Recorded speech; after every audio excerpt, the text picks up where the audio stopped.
Hello everyone and welcome to D&D with Kristi. I am Kristi and this is the D&D game that I run. Welcome, as I said. This is getting to be really the end of the Dragon Heist campaign that we're currently on. And so I guess, even though the title for this show, it should probably be called in some ways like Loose Ends. What comes next? But to catch us up with the closeness to the end that we are, I'll kick it over to Yella. Okay, so last time we started off after the fight in the vault. We basically got a couple of things cleared out before we decided to split up, trying to make sure none of us were followed. While most people went the long way around to Jalaxel's ship, Hibara went down to the harbor to meet with the dragons, give both of them on the head with the dragon staff so they can enter the town now.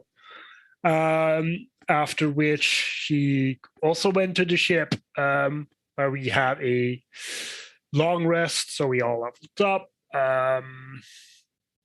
Afterwards, Hibara went back to the island to quickly tell them to, not fly into the city as dragons, because not a smart idea. After which we all decided to, or at least most of us, decided to go and see the Open Lord, while Mara went back to the Old Haunt because she was trying to get back in good favors with the Waterdeep Wazoo, I think the newspaper was called. And Yep, that's right. Then we had a conversation with the Open Lord where he kind of had to admit to our deal with a certain pirate king.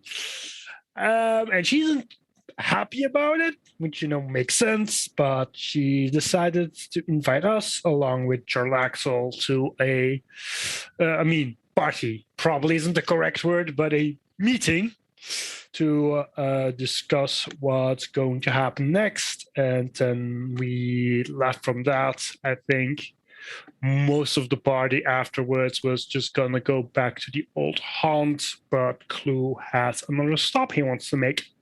Okay. Oh, and don't forget Hibara's message. Oh yeah. While we were leaving, to notify Jalaxel in the least subtle way possible, Hibara decided to use Skywrite to just write a huge message telling him about I did put it on the map over the dock. Yeah, but we can't see it now. It is darkness. Yes. And your map is dark? Yep. Oh, weird. Oh, it must have defaulted to all dynamic lighting. All right, well, let me turn that crap off. You guys don't need that. Seems fine for me. Yeah, I'll just turn. I can even see the skywriting.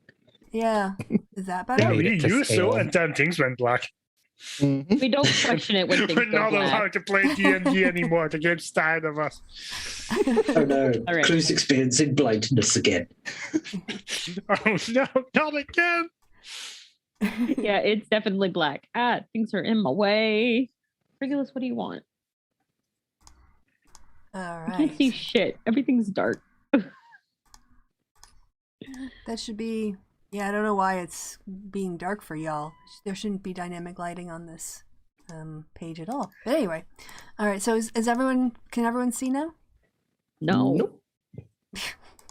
I'll let you know in a second when it loads. Nope. All right. You know what? I'm just. back. Now I can see. I'm just Yeah. gonna hit reload. We'll do I just that. reloaded too, so you should Okay. probably do it as well. Okay. Alrighty, dighty.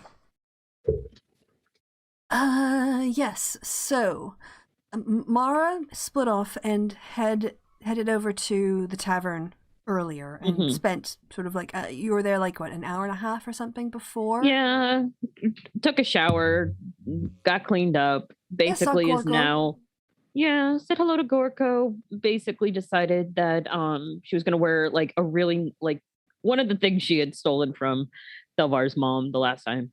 Found a nice pantsuit or something ridiculous like that. And it was this is what I'm gonna wear. Okay. While you're upstairs, kind of getting ready, Gorko comes up the stairs yelling, "Murder Mama! Murder Mama!" Yes, Ducky.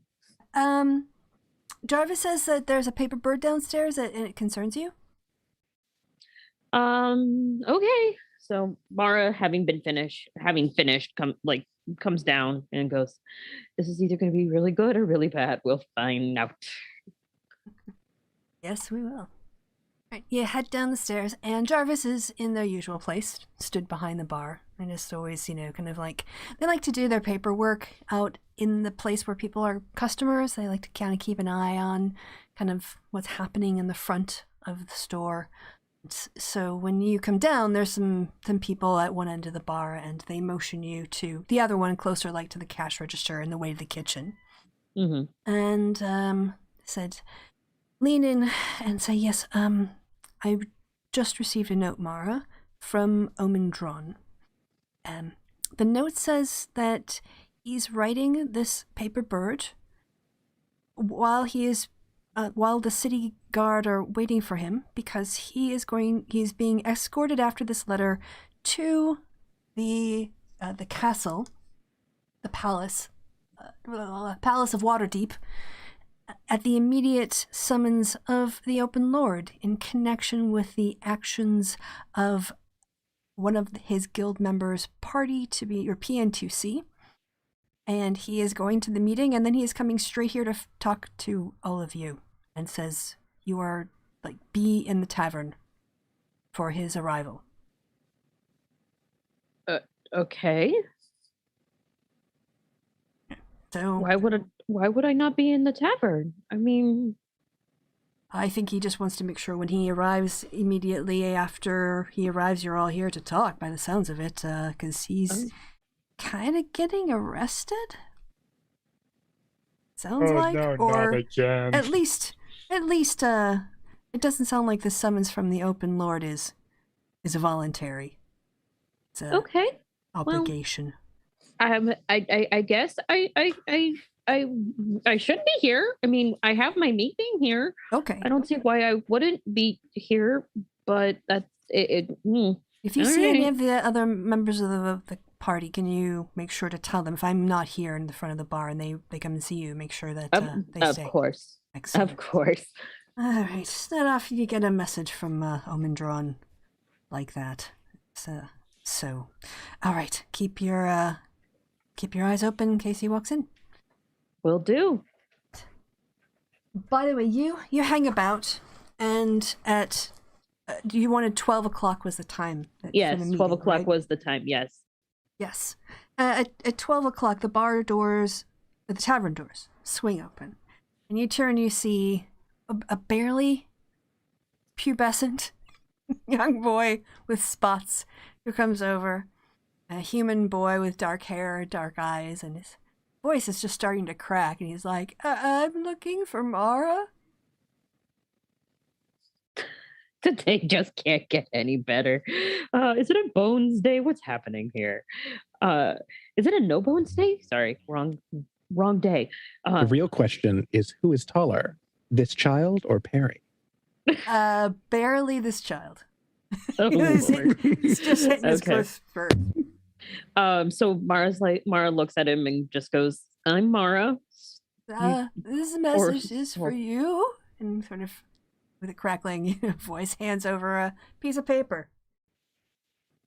All right, cool. Don't go anywhere yet. Okay. So Mara, Checking out your opens- goth interior. yeah, I'm sure. And Mara goes ahead and opens the letter and reads. And what you read is a message that says, I said, make an appointment. Gaxley Rudderbust, publisher, Waterdeep Wazoo. Mara goes, God, I love her moxie. Also, it's a no bones day. Fucking great. Goes ahead and writes, let me know when your most open appointment is. That doesn't make sense, but whatever. I have further details. And I do apologize for standing you up. We kind of almost died. Mara. and hands Okay. it to the poor pubescent boy. He takes it and kind of like it's hanging around a little bit. Would you like a pastry or something? Like, are you Oh. waiting for a tip? Oh, I wouldn't. It's kind of a rainy day out, and you look at the window, and actually, it's really clouded over. It's starting to sleet, like a wet, hard, icy How kind mad of sleet. How mad would your boss be if you stayed here until the rain stopped? Oh, I don't know. She's got a lot of things for me to do today. All right. How about you go to the bar, get yourself a cup of hot chocolate and a pastry, and then you can leave once you finish. Oh, newbie. I don't know what Waterdeep youth slang is for cool things. I'm like, thanks, Miss Mara. And he heads over, and Jarvis overheard you. So did Liff. So they'll set him up, and he can get his hands warmed up there on a hot, warm chocolate. And before he really walks off, also, just so you know, the new hip phrase is it's going to either be a bones day or a no bones day. Oh, okay. That's right. I'm going to make that a thing in Waterdeep. And is it a bones day? It's shaping up to be a no bones day, which is not a good thing. Oh. But that means to be kind to yourself. All right. He sips some of the hot chocolate and gets whipped cream on his nose, but he doesn't notice it. Mara just kind of coos. Okay, so we're going to leave that there with that little heartwarming scene. And then Kloos has something to do. Mara is a motherfucking sucker. We're back at the castle. Well, we're heading, I guess you are, I'm leaving your meeting, and you just wrote your Sky message. We're having a whole lot of conversations about how many people understand the Mr. King reference. And you guys will all be heading back toward the tavern, or at least some of you will. So I think we had a taxi.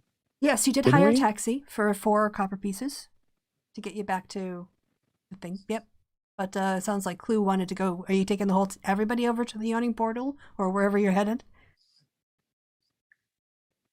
Well, it's more than just Clue, but I tried to establish the seed.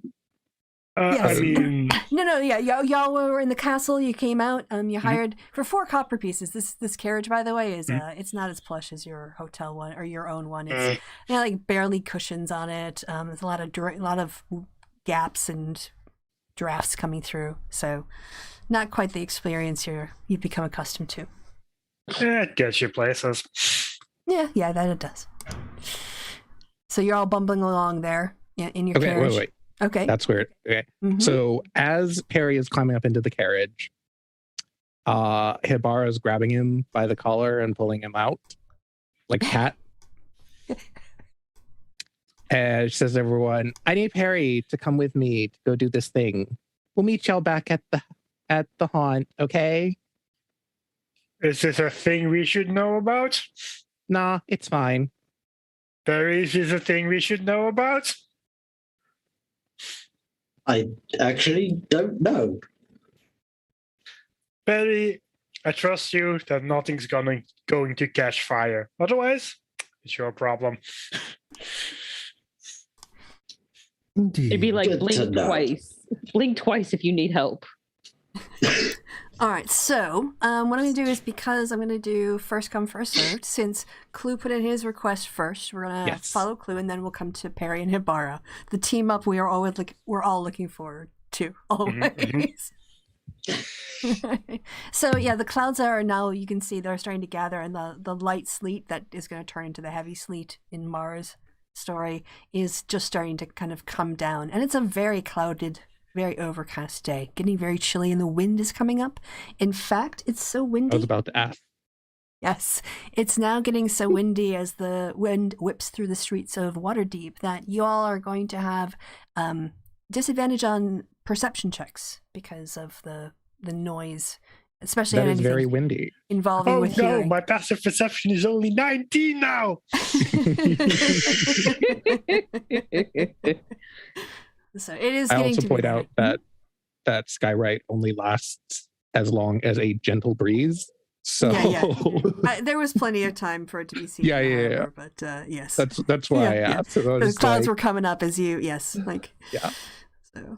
went up. You guys had your argument. It sort of sat there for a while. A bunch of people pointed. A whole bunch of conversations were happening, and you put it like right over the harbor. So yes, It was like 2 miles long. yes, it's kind of hard to miss. All right. So Perry and Hibara go by foot. Is that how y'all? Yes, that is correct. Okay, all right. So it's Thelvar, then and Clue left in the carriage. I mean, I want to make a quick stop at the yawning portal to inform some people, but I don't know if you want to go directly back home or if you are willing to just wait a second. I don't mind accompanying you. I can grab a quick drink at the bar while you deal with your business. Fair enough. All right. Yeah, so you guys you're off on the cobblestone streets, now getting increasingly wet, and you can hear the little pitter-patter of the sleet as it hits against the very flimsy glass of your carriage. And after a ride that is, fine, but increasingly cold and miserable, you pull up outside the warm light of the front doors of the yawning portal. At this point, it's daytime, but it still does a brisk business because of, normally it would be doing a brisk business. But you notice that it does seem a bit emptier than usual.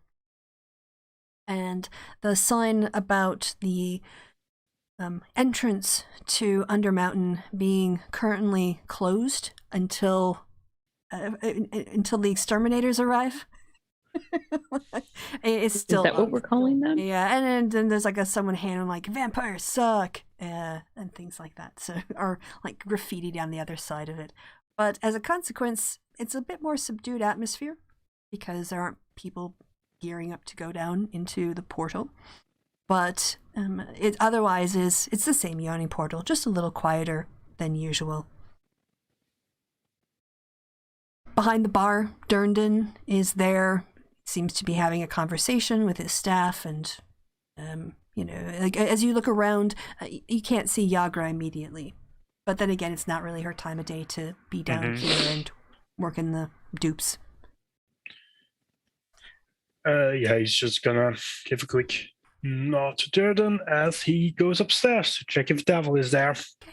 Okay. You head upstairs, and there's a large-looking tiefling woman who has stood there kind of eyeing you up a little bit as you come up, and she's like, sorry, this level is for members only. I mean, he's just gonna kind of walk up to her and just turn the eyes, just like, I mean, what kind of members are you looking for? As he just kind of plays with his ring. She looks down and notices it, and she says, oh, sorry, I'm new here, and, I gotta be vigilant. You can go through. Devil's in the back. Hey, everybody's new at some point. Just pats her on the shoulder for a second as he moves forward. Yeah. She says, hey, I'm Bombast. Nice to meet you, Bombast. Okay, maybe see you around. Oh, knowing this line of work, we definitely will. She gives you kind of a knowing nod and then turns back to her security duties at the foot of the stairs, or the top of the stairs, I should say, for that landing. Yeah, it's kind of a weird vibe in here because it's the middle of the day, but it's also kind of overcast, so they haven't really turned on all the lights yet, so there's a very dim feeling. By the way, Thelvar, if you want to head downstairs, I'll come to you because Durndon sees you and sort of motions you over. So, and then we'll come to you after we finish up with Clue and Devil. So just FYI, hold that scene. So in this case, there's a lot of really long shadows and gray daylight hanging on that falls on the curtain that has, it's traditionally where he works. There's a black curtain there, that black velvet curtain that hangs for privacy. He's just gonna knock the wall next to it for a second. Yeah, who's there? It's Clue. Oh, Clear to come in. Clue, come on in. Yeah. How you doing? Goes through the curtains like, "Nah, devil, how have you been?" Yeah, he kind of half stands, but not really in the area behind. And as he sits back down, he offers you a hand across the table. Shakes his hand. Well, devil, I'm gonna make it fairly quick because one of my party members is waiting downstairs. But there's a couple of things that happened. I think you might want to be aware of. All right. Yeah, Clue, you always bring me the most interesting information. I'm excited to hear what you have to say. Well, first of all, you know those dragons that the old Neverember ran away with? Well, certainly was the rumor. Never managed to pin anything on him, but yeah, I know quite a few people are looking for that horde. Well, a lot less people will be looking for it pretty soon, if you get what I mean. He is already getting a smile on his face in anticipation of what you're going to say, but he's waiting for you to say the words. He says, yeah? Well, I don't know how much the Open Lord has already put in motion, but soon enough, there's gonna be a couple of guards, carrying along a bunch of bags full of gold back to the castle ward. Oh, that's interesting. So, do with that information as you will. Whatever plans you have, I don't need to know about them. Well, you're going to have to tell me the story of how you managed to find and liberate that 500,000 dragons. Oh. Well, I have other engagements tonight, unfortunately, but Fair enough. tomorrow, over a couple of drinks, I'll gladly indulge the story. Excellent. And yeah, this is interesting. I don't know if it's going to have a whole lot of impact on our organization. It's good that the Xanathars didn't get a hold of that money, or Castellanters, or any other dodgy people living in this town, this city. All right, well, thank you for the information, Hoss. I appreciate it. And, there's also some other information that you might be interested in. I assume you've heard of the Lord of Luskan? Oh, Jarlaxle, that slippery bastard. Yeah. Yep.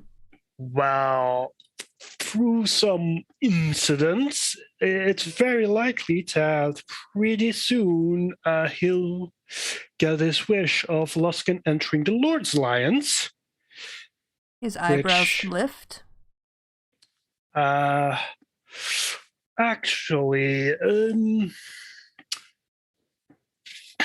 because he's gonna present the Open Lord with the dragon staff, and apparently he also has some interesting information regarding the Arcane Brotherhood. You say the Arcane Brotherhood, his body language shifts from sort of like gloating and, thinking about doing his own heist to sort of sitting back in his chair. What did Jarlaxle say about the Arcane Brotherhood? I mean, we don't have that many details, but they're making movements again. He's seeing them as a genuine threat in Luskan at this point, and Neverember is probably working with them. So, hence the entire Lord's Alliance thing. Ooh-wee. I mean, they've kind of been rebuilding and regrouping for a while, but I think they pretty much fell off of everyone's radar because people considered them so weak. But Jarlaxle's bothered enough by them to be down here messing in Waterdeep politics. He must be desperate. Well, if his words are correct, more than a few Harpers have already fallen to them, so they're not that weak anymore.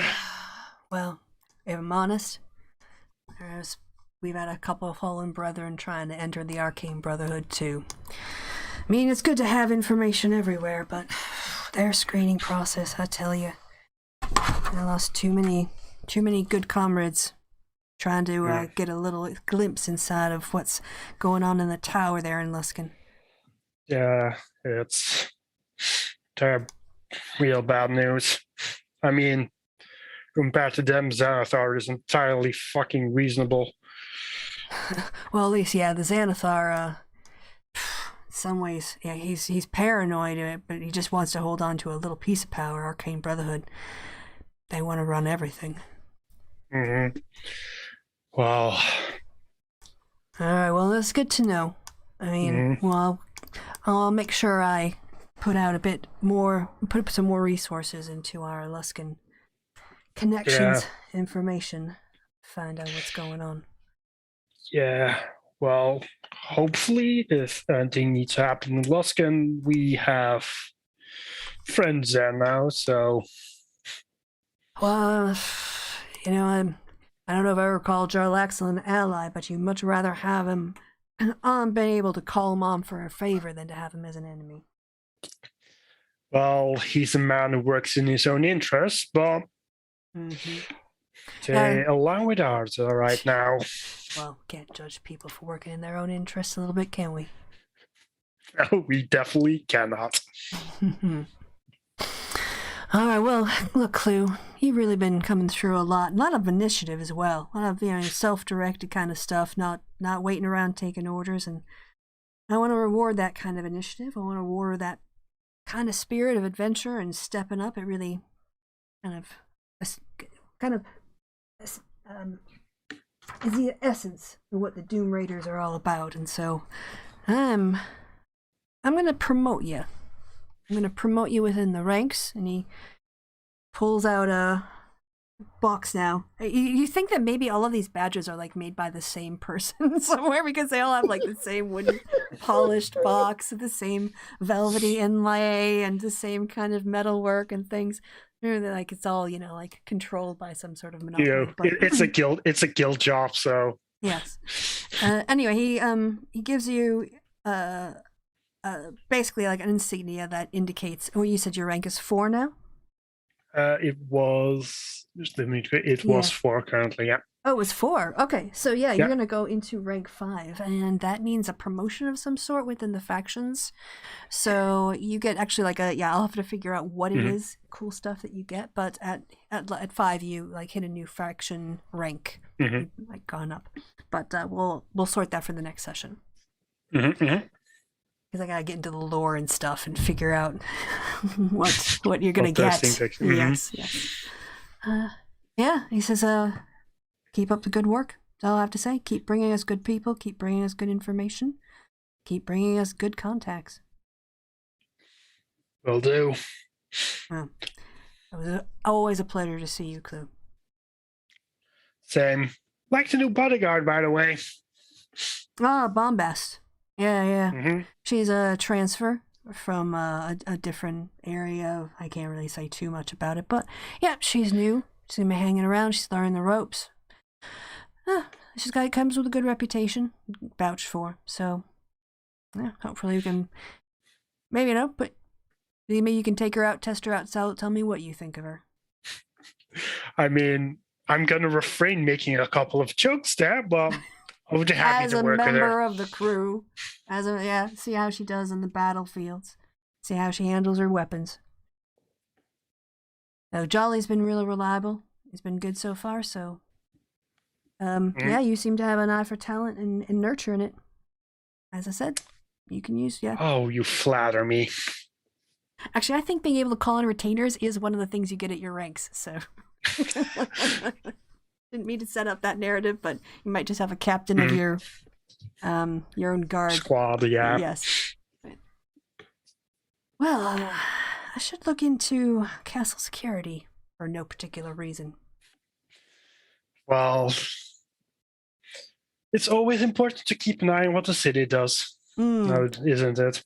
Yeah, I might have to. Where'd you say the house was again? I mean, I have an ability that means I remember everything perfectly right now. Because it was like a mill? Yeah, an abandoned mill? yes, an abandoned I want to. It's 2 words. Windmill. Windmill. Windmill, Yes, yeah. that's Yeah. right. Yeah, you can describe to him. Abandoned windmill at Turnback Court. Turn back, yeah. So, people are going to be moving some gold out of there. Yeah. I might have to go and see where they move that gold, and where they move it after that. Where they might move it after that. Who knows where gold ends up in the end? So many pockets. So much gold. All right. Mm-hmm. All right, well, see you later, Clue. See you later, Dabble. Right. Nice. Oh, yeah, that's happening, and, Felvar Durndon kind of, motions you over. Oh, greetings, Durndon. Is there something you need? Well, I just noticed that, you're standing there without a drink in your hand, and that just won't happen in my establishment, so what can I get you? I'll have a whiskey, please. Ah, good choice, good choice. Might join you. Reaches, It's turns been in. one hell of a long day. Oh, tell me about it. I'm gonna tell you, right now, some people are just a constant pain in my neck. He sort of sits down 2 shot glasses. He doesn't reach for the rail whiskey. Kind of reaches up to a nice, because he doesn't drink shit. He's Durndon. One of the higher ones. So, little bird's telling me there's a lot of activity happening over yonder by Agarhorn's tower over there. A lot of city guards, and something about your name came up, your group. What can you tell me? And he slides you over a whiskey, and then he necks one and sets it down, waits for your answer. Yes, well, you'll probably be hearing about it soon, but we have heroically retrieved the stolen dragons from a certain former open lord stole. Oh, I know Neverember was rumored. I mean, the money went missing. Everyone assumed it was him, but there was no evidence or proof that actually tied him to it. Have you found evidence that links him definitely to this crime? Oh, most definitely, yes. Well, that's going to set some cat amongst some pigeons. I tell you, he still has fans here in the city. He set some poor dwarf to guard the thing for God knows how long. Oh, by the way, Oraxis is still, Borak is still with you. By the way, I should say. He's Clanghammer. Clanghammer, Borak. Definitely not a dragon dwarf. Definitely not a dragon pretending to be a dwarf. Yeah, he's kind of wandering with you, and he's so Durndon. We're just gonna retcon that, and gave him one. He's just looking around. He's not really saying anything. He just seems to be taking it in. Didn't really seem to like the rain very much, but didn't bother him that much. And now he's really enjoying this whiskey. So just you don't have to include him at all. I'm just telling you that he's a tag along. But yes, we've freed the little fellow from his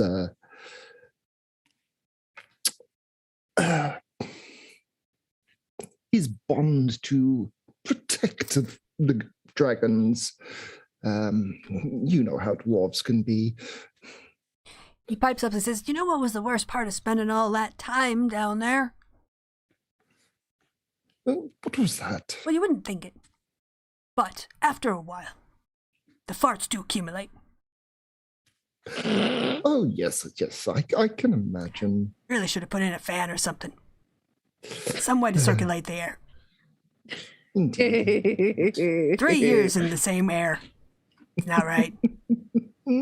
Wait, would fans exist in Faerun? Does it matter? Poor man's smelling his own farts. Not just any farts, dragon farts. God, that's horrible. To be honest, we don't know what he had been eating down there. Rats. Oh, yeah. Jordan is like, wow. So that's interesting. So was it like a solve a mystery or whatever? Or did you find it in a vault? Did you have to crack open some sort of a lock or an amazing lock? What happened? Tell me all about it. Yes, it was hidden in the in a hidden cellar in an abandoned warehouse. Not warehouse. Oh, what am I thinking? Windmill. As I say, it's been a long night. Hey. In an abandoned windmill. And there was some massive lost dwarven vault down there. Lots of traps and some strange mural on the wall that enchanted people. It really did a number on me. Nearly wiped out my own party trying to protect it, but they managed to overcome me and free me from the enchantment, and then some of the Xanathar came in to try and steal it away from us, and we handily dispatched them. Well, I have to say. And you're the same group of adventurers. Is that the same group of people, or that cleaned up the crack in the dock ward a couple months back? Is that still your same crew? Are you still together, or you changed that up a bit? Oh, indeed, it's the same crew. We actually have our own bar up in the North Ward, the Old Haunt. You may have heard tale of it. But the Wait. Y'all have that poltergeist as a bartender? That's correct. Oh, yes. that's a good gimmick. That's a good idea. I wish I would have thought of that, but my customers here would just kill him. They wouldn't be able to tell the difference because they just kill everything. Murder hobos, But there's money in it. Oh, Money in murder hobos. They Indeed. spend like drunken sailors because it ain't going to be much, what they're not long for this world. So Murder hobos. Aye, and with the things you have come crawling out of that hole over there, I'm not surprised, really. speaking of that hole over there, he looks over at the yawning portal. Moment I'm having a bit of problems with making that revenue stream work because I've got a supply line problem. Got people in the ground floor level just decimating off the noobs who come down here, and I can't get professional adventurers right now to do the work to what I think are vampires down there. They say they're vampires when they come back up here. I don't know though. It's the under mountain. You can never tell if people are what's true and what's not down there. But if you all are good at handling yourselves and seem to be good at handling yourselves, not only with combat but magical items too. Well, it would be a real favor to me if you had some time in the next couple of days, or as soon as you could, come down and maybe go down for free, of course, no charge if you're working for the bar. At least tell me what's down there, if it's a nest, and if you take it out, I'll give you a bounty. If you're all looking for work, that is. That sounds mighty promising. I'll bring it up with the rest, see what they say. You think on it. I'll tell you what, if you guys do this job for me, all works out well, any member of your party, half off drinks for the rest of your lives. Mighty generous. I am. Well, my colleague Clue spends a lot of time down here.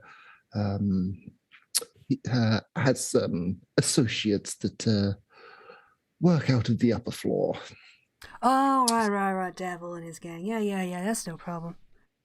Yeah, it's winter time coming up, so it's off the campaign season. Veteran season gets kind of quiet around here this time of year. People don't like to sleep outside and wander around as much in the winter. So it's not a pressing issue.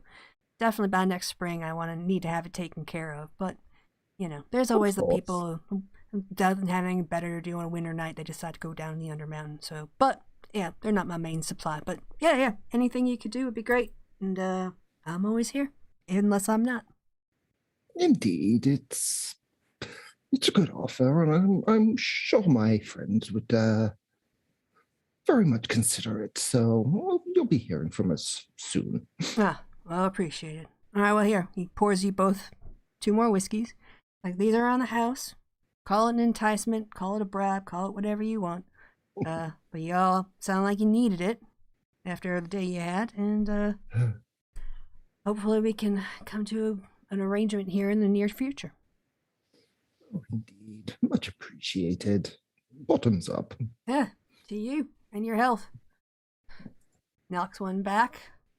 He's just knocked back like 3 whiskeys and it doesn't lose focus. Like, his eyes are fine. Like, I don't know how it doesn't hit him, but it gives you a warm smile and heads off down the bar, talk to another customer.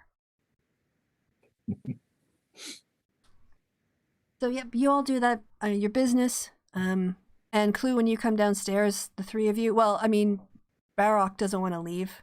He's having a good time and he's really liking the whiskey here. So he's going to basically like, oh, come on, just one more, for as many times as he can. Or if you guys say like, come on, we need to get going, he'll just kind of like take a little sip of his whiskey and say, oh, I've got this much to finish yet.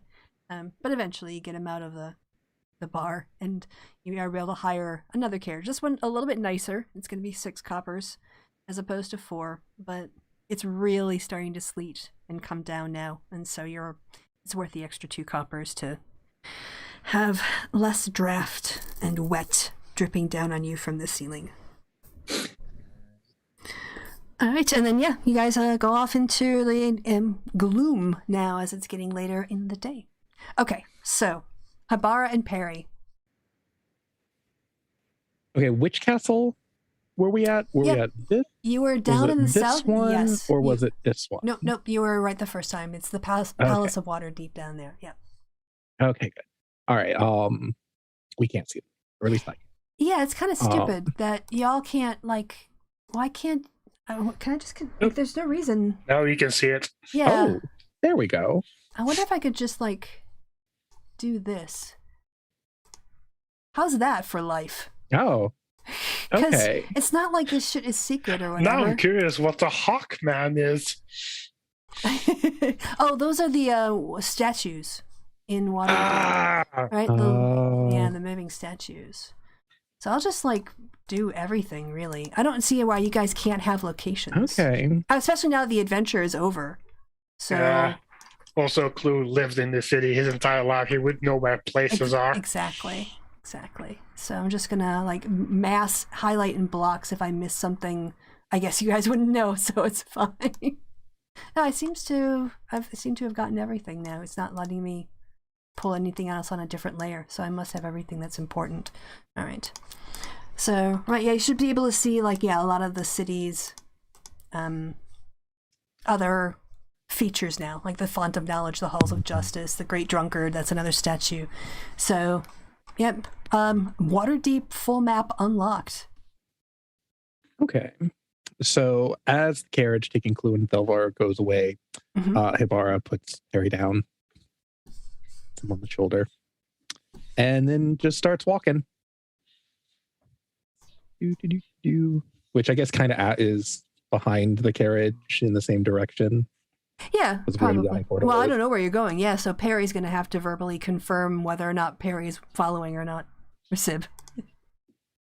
He's following. This is a you and Hibara thing. Yeah, like I think I'm just going to dip out for a while. Wait, where are we going? Oh, we're going to the City of the Dead. City of the Dead. We're going to the graveyard. Yes. Speaking of graveyard, why did you lie and say that you were dead? I never said I was dead. Of course you did.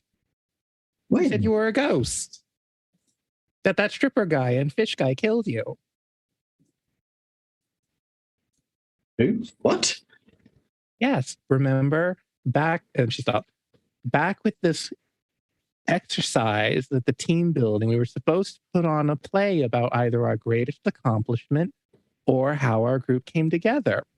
And I don't think killing you was your greatest accomplishment. Although there was that Leviathan thing. So I don't know. I just assumed it was how they got together. And then she tells you the story of what she took from y'all's play, which was that you were enslaved to stripper dude who was friends with fish elf, and then they drowned you for I don't know a reason, which then they got the bird lady who was also a slave, but then you came back as a ghost and you were mad that they hadn't slayed the bird lady, so you rescued her. But then you were there and she doesn't really understand why you were still with them. Yeah, I think we've tried to show off our skills. I'm not entirely certain how the plans went down in the end. Because you said you were a ghost, but then you died, or almost died. And I never said I was a ghost. I just told you the story where you said that you were a ghost, Perry. You did. No. I was supposed to escape. That was the whole point. I never said I was a ghost. But how is escaping a... What point was that making? That I'm good at picking locks. Well, you are at that. And she continues on their way.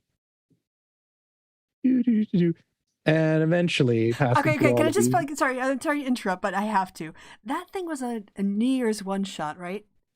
Yeah. Yes. Yes. So you've been... we finally got the payoff 10 months later. Yep. That was it. That was all we got. That was the payoff. No, I loved it. I love the fact that you just kept it going for this long and you held on to this conversation for 10 months.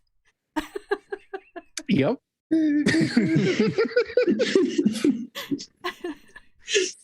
I just want to tip my cap to that craft. That's like a respect. That's a respect. That was brilliant. Okay, sorry. Now, I just wanted to compliment you before you moved on with your next bit. Well, don't go anywhere because we're at the gates of the city of the dead. All right. Yes, you arrive. It is crappy out. The guards are standing, the main gate. They're in like a little guardhouse, out of the rain with some like magical lights and magical fire to keep them warm, and a magical, I don't know, like a coffee warmer, Bunsen burner kind of thing where they can keep their drinks warm. Yeah, so you just kind of like see shadows inside the guard station as the front of the very elaborate entrance of the city of the dead. So no guard is outside the guard station. They're just inside the guard station. Yeah, and they can see the open gate. Or closed? Yeah, so it's like it's like stood in front. If it's like a little, think about it like a little mini bus stop on one side of the entrance itself. Yes, so but is the door to this guard station open or closed? It's open. You can see into Okay. it as you approach through the sleet. Then I guess she'll just walk in instead of busting open a door. They kind of like look up at you because they're not used to people, coming around, and they look a little bit surprised as you and Perry like push your way into the room covered in sleet. But the older one of the two, a woman, looks up and says, can I help you? You lost or something? No, I have this letter. See, and she hands her the sealed letter from the open lord. All right. She like reaches in her pocket. She gets some glasses out. She like takes her time, puts her glasses on. Then reaches out and grabs it from you and looks at the seal and looks at you. And then she breaks the seal and opens it. And then she looks at you again. And she closes the letter and she looks at the seal just to like, you can see she's inspecting it, double checking it. Like, all right, Gary, give me the keys. And Gary's like sat down on the other side and he reaches over into his back pocket and he like pulls out this just like a massive thing of keys on a ring and hands it over, and she sort of like gets up. She's quite, rotund, she's got a lot of back, juicy lady, so she's not in a hurry. She is like a bureaucrat. She's like, yeah, technically a guard, but she didn't get put on this guard. Like this is where you go when you're about to retire. This is the job you do. You sit down for a while before you leave the force. So she takes her time and she heads over. She gets on her rain jacket, and she says, Gary, watch the fort. I'll be back in a couple minutes. These people want some dirt. So she kind of doesn't even Do you keep a ledger? Ledger? No. Mm-hmm. No. Well, how do you know where everyone is? Oh, I see. I thought you meant other visitors coming and going. You mean you want a plot map? You want to know who's buried where? Famous people, Yeah. that kind of thing? Yeah. I guess that would work. Harry, you're good at reading maps, right? Gary's like, yeah, that's my job. I guess. Oh, I thought you said Gary. Perry? Oh no, Perry. I was like, Gary the guard's like, yeah, I'm pretty good at that. Sorry, Perry. I guess you're okay to maps, you said? I interrupted you. Perry said, I guess. You want to plot? Who are you looking for? You have a name? You have a mausoleum? You have a special building? His name is Liv, and he's a half-elf. And he's dead. You know when he died? A while ago? And he's not, is he like a real hoity-toity kind? Like a city elder or something? He'd be obvious, or he's like one of the common people? No, he looks like he was pretty young, although I'm not too clear on ghost rules. And she looks at Perry and then stops herself. Yeah, the thing is, like, it's easier to find famous dead people because, like, people make an effort to remember them. And everyone else. Know the creepy mansion place that keeps getting sold to people and then is haunted, and so they, like, I don't know, run away or something.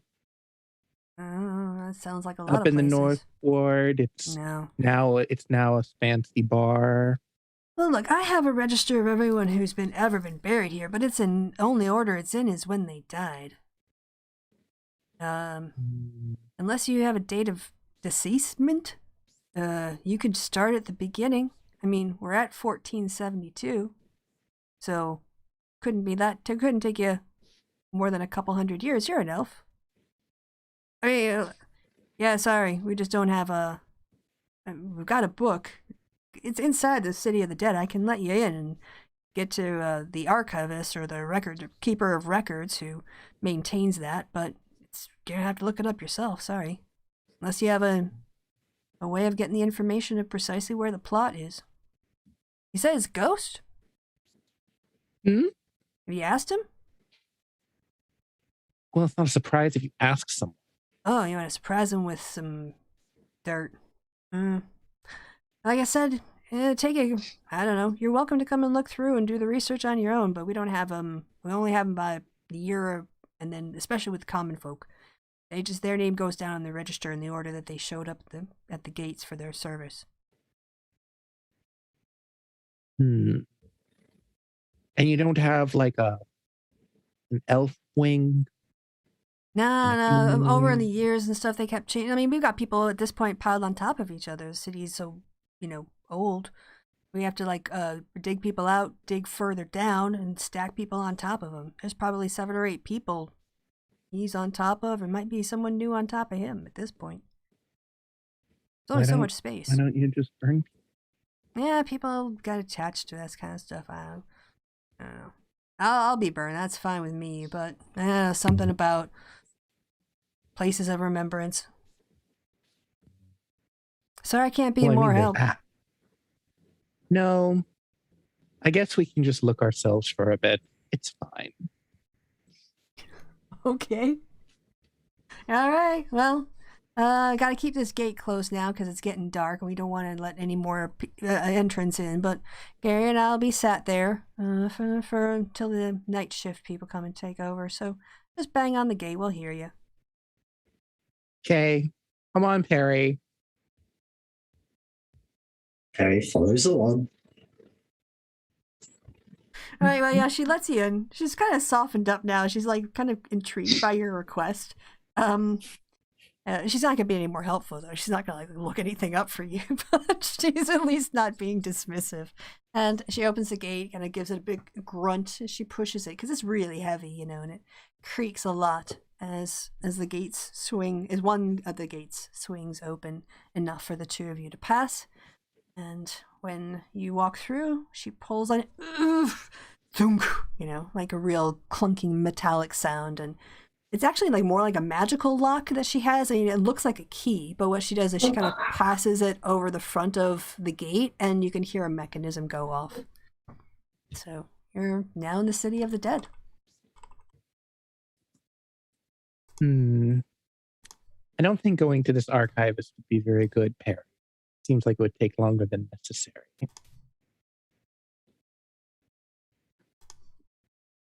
No, this is my first time to the City of the Dead, so I don't know what I'm looking for, really. Oh, we're just here to get some dirt.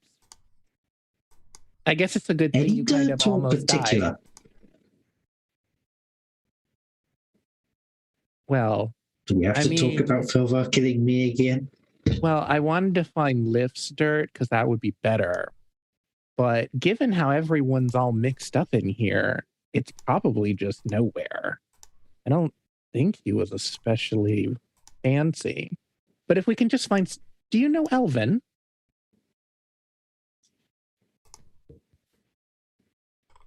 I do not. Sorry. Hmm. Do you at least know Elven scripts? What they look like? So you could be like, oh, that's Elven, but you don't know what it says? Don't think I can help there. Hmm. Oh well. I guess we'll just get a mix of whatever then. And should I roll an investigation to look for some Elven? Oh yeah, you can roll an investigation, absolutely. Where are you looking, by the way? Well, we came in at this bottom gate, so I guess we're just going to look in the immediate vicinity at first.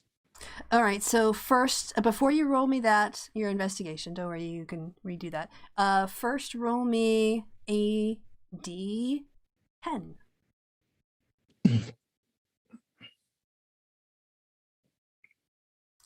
Okay, and now roll me an investigation. You've looked thoroughly, and this section you're in, you can cross it off. Lift's not here. Oh, but is humans here? What's here? Oh yeah, yeah. What There's seems- plenty of things here, but there's nothing there with like his name on it or anything like that. By the way, did I mess up the map for everybody? Is it looking all funky to you all too, or is that just me? Just you. Yeah, it looks the same. Looks the same to you. Excellent. That makes me happy. I don't know what's going on here, but anyway. Okay. Yeah. I haven't zoomed in for a while, so Okay, that's fine. Yeah. So basically, what I've done is I've broken it up into sections, and you need to be in the right section. But if you're in the right section and you hit the right number, you would find it. Okay. But two ain't it. But in this section, what seems to be the kind of people here? So the cemetery itself it's quite a mix. Because the city of Waterdeep itself kept getting bigger and bigger and bigger, and they did expand the city of the dead. So there was sort of like waves of it where the closer you get to the entrance where you came in, there's a mix of like really old graves that are almost crumbling and moss covered and hardly even legible at this point, or like gravestones. And then they get more recent as you drift northwards as the city expanded, but then they kind of came back and did another wave at the bottom where they started reburying people on top of each other or expanding mausoleums because families got more money or some mausoleums got transferred. So it seems to be in like chronological waves. Okay, so just from investigating this area, she'd be able to notice that this is the incredibly old section. There's it's basically old in about 150 years ago here. So there's that initial ancient layer, and then they kind of like filled up, and then they came back again and did another pass, and it was like, seems like about 150 years ago that they had another wave of burying in this area. Okay.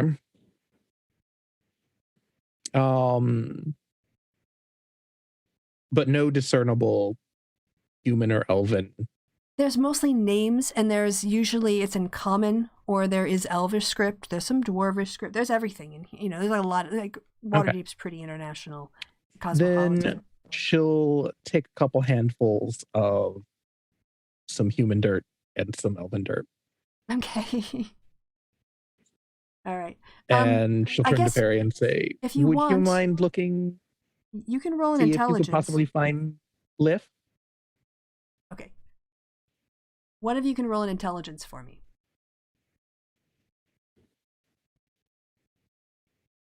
So you've explained this to Perry in your Hibara way of what's going on? Or the two of you worked it out together? She hasn't explained what she's going to do with it, but she has explained, like, she would like to find Lift's grave to get some of the dirt. Mm-hmm. All right, so why don't you both roll me an intelligence check? Straight up intelligence. All right. Yeah. All right, so I'll say Perry's going to say something that will jog your memory a bit, Hibara.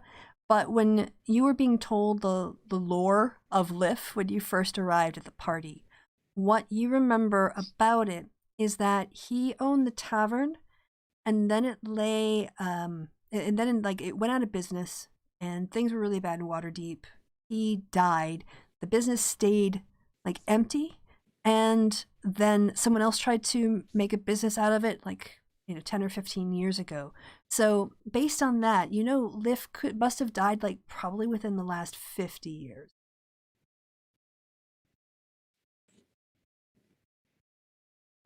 Okay.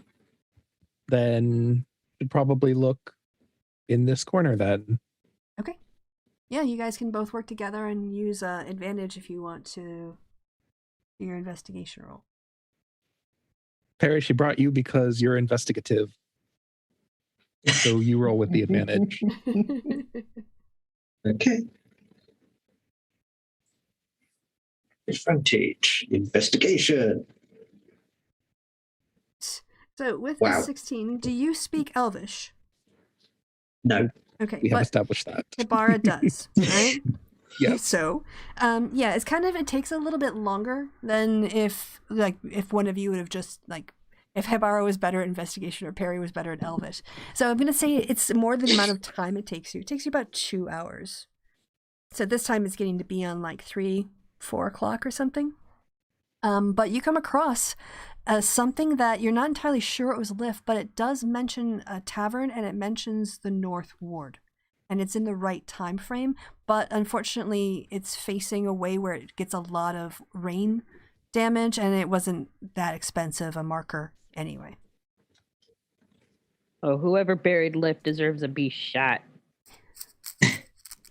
Maybe I need to eat. Angry. So yeah, you think that this might be your pile of dirt. Or at least pretty close. Yeah. Sorry, I was just reading a spell to double check something. Upon finding this, Hibara gets extremely happy, and because I'm assuming that Perry is the one who found the thing first and just brought her over to yeah, I say, hey, what's this attempt to say? read the Elven. Yeah, what's the Elvish here? What does this say? Because you're kind of learning a little bit, and she's trying to describe, what the right words might, or what they're not. But yes, so that's how it happened. And upon reading it, she gets really happy, and she picks up Perry and spins him around and hugs him and says, "I think this is it, yay!" And then she sets him down. And then she gets her 3 cups of dirt. All right, you have 3 cups of grave dirt. Add it to your inventory. Yep. Okay. Don't tell Mara, she'll start singing "I Got a Jar of Dirt." And yeah, it's really starting to get the sense of getting on dusk now. Even the day is starting to shorten, and so yeah, getting to be about that time. Yep. So we could go get warm now. Well, I mean, I could just make it warm if that's all you wanted.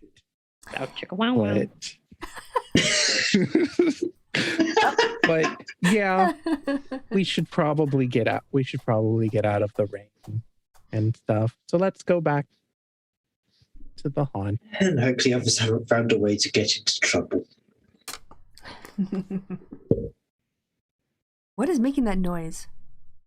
What noise? I thought there was a rattle that when I was moving something on my desk, it was shaking, but it's not. It's fine. It's just me being all paranoid about sound. Okay.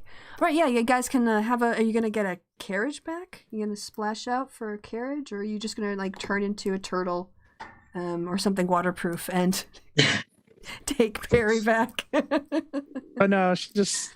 I mean, Hibara's just fine with walking. It's just rain. Okay. Just cold rain. Walking's better than standing or sitting or kneeling, so Pay's not going to complain too much about that part. But she will say on their way back, it is a good thing that I found out you're not dead, because I was planning to surprise you in a very similar way to this. Yeah, I was going to break into your room at night one night and cover your whole room with grave dirt. He's going to laugh at that. Okay, I think I understand the sentiment. Thank you, and yeah, I'm also glad to be cleared it up that I'm not dead. But you see, now I have a problem.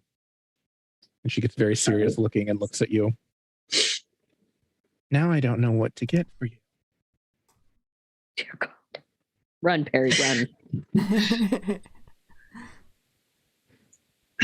So what? At this point, I think I'd settle for teaching me Elvish. Oh, are you sure you don't have anything else you want? No, teaching me Elvish would be quite nice enough. I mean, okay, it's not that hard. I mean, surely you know some relative adjacent language to it. I know Like, halfling. I'm pretty sure halfling does borrow a few words here and there, so it shouldn't be too hard for you to learn. I mean, it's not like primordial or druidic. Or whatever language that Mike guy spoke. The Mike guy? Mike guy, the stripper guy. Oh, the stripper man. Yeah. Oh. So many I mean, callbacks. is getting his shirt off a language? R&D just wouldn't leaves know. impressions everywhere he goes in games, doesn't he? He left an impression wherever he went in regular life. Again, the story of how I met the man. All right, so are you guys having this? Sorry, I do want to interrupt your conversation. as you Oh were yeah, playing. no, that's it. We'll just As you go back to the tavern, yes. just have this grave dirt conversation. All right. First to get to the tavern, then, a little bit merry. They're all full of decent whiskey, and Clue kind of. I don't know if you'd show off your new rank and brag about it, or if you'd keep that on the down low. But Clue seems kind of more pleased with himself than usual, for some reason.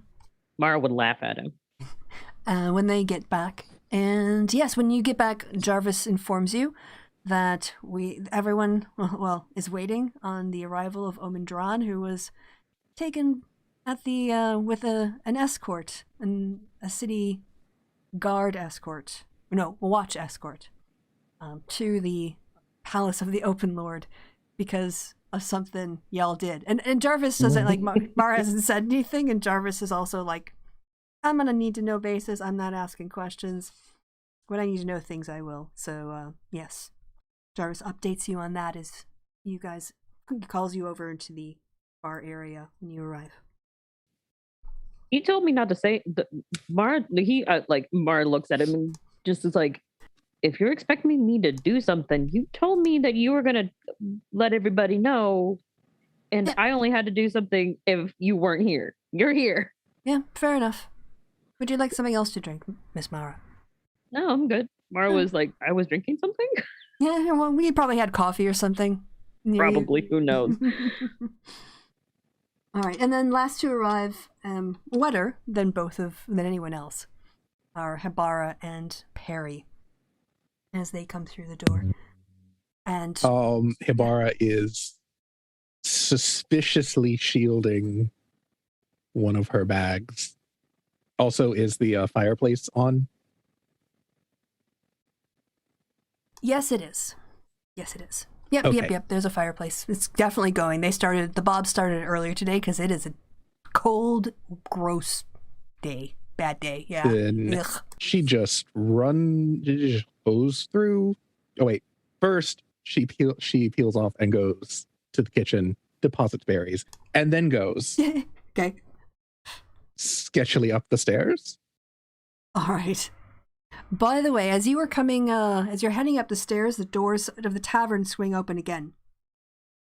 I don't even know if you've been informed yet of the Omen Drawn thing. I guess you would have been, so let's just say you are.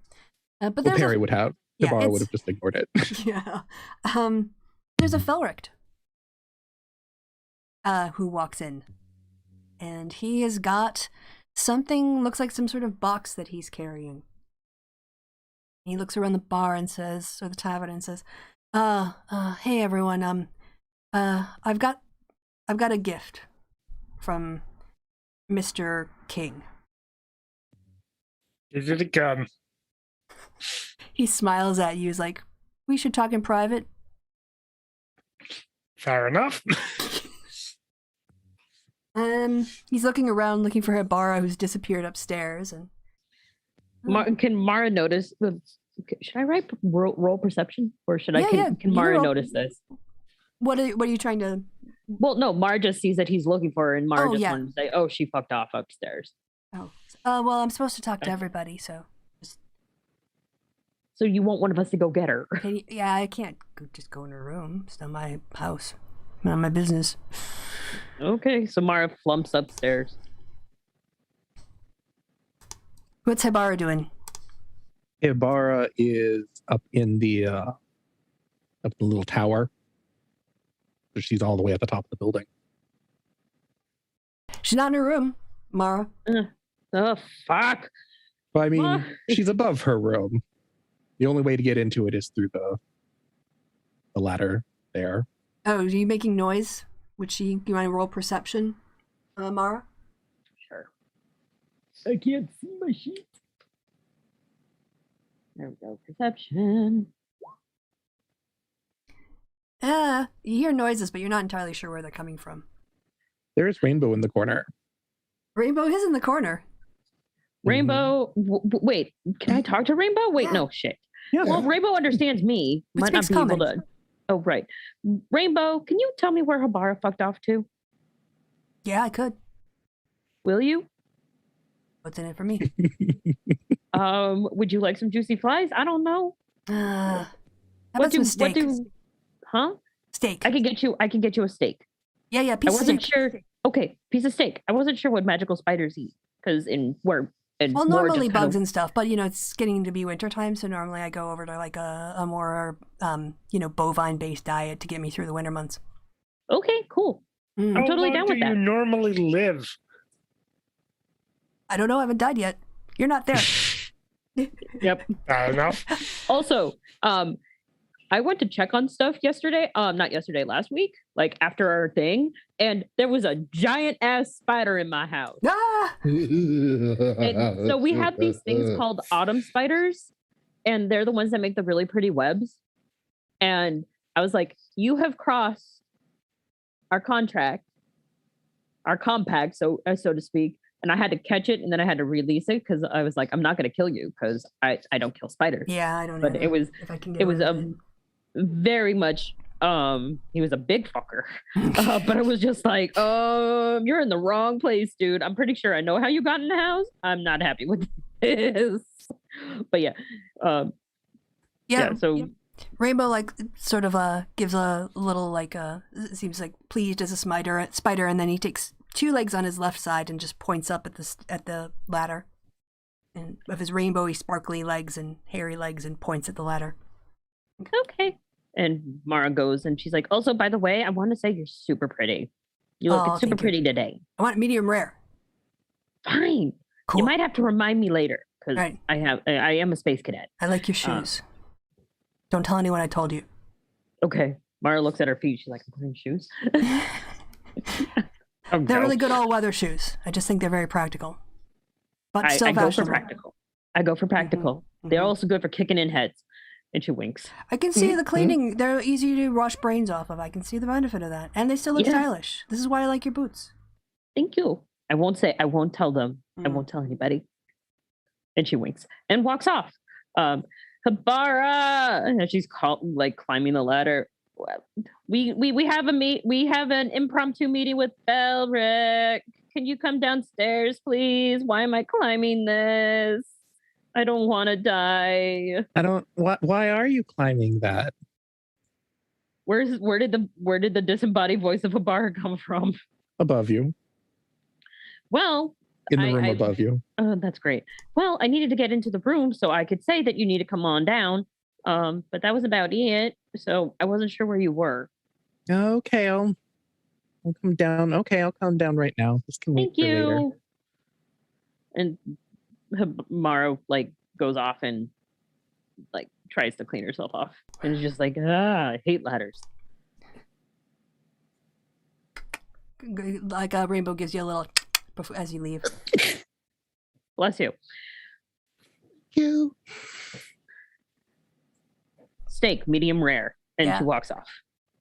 If they've got béarnaise sauce, I mean, I'll find out. Don't make it, but if you've got some going.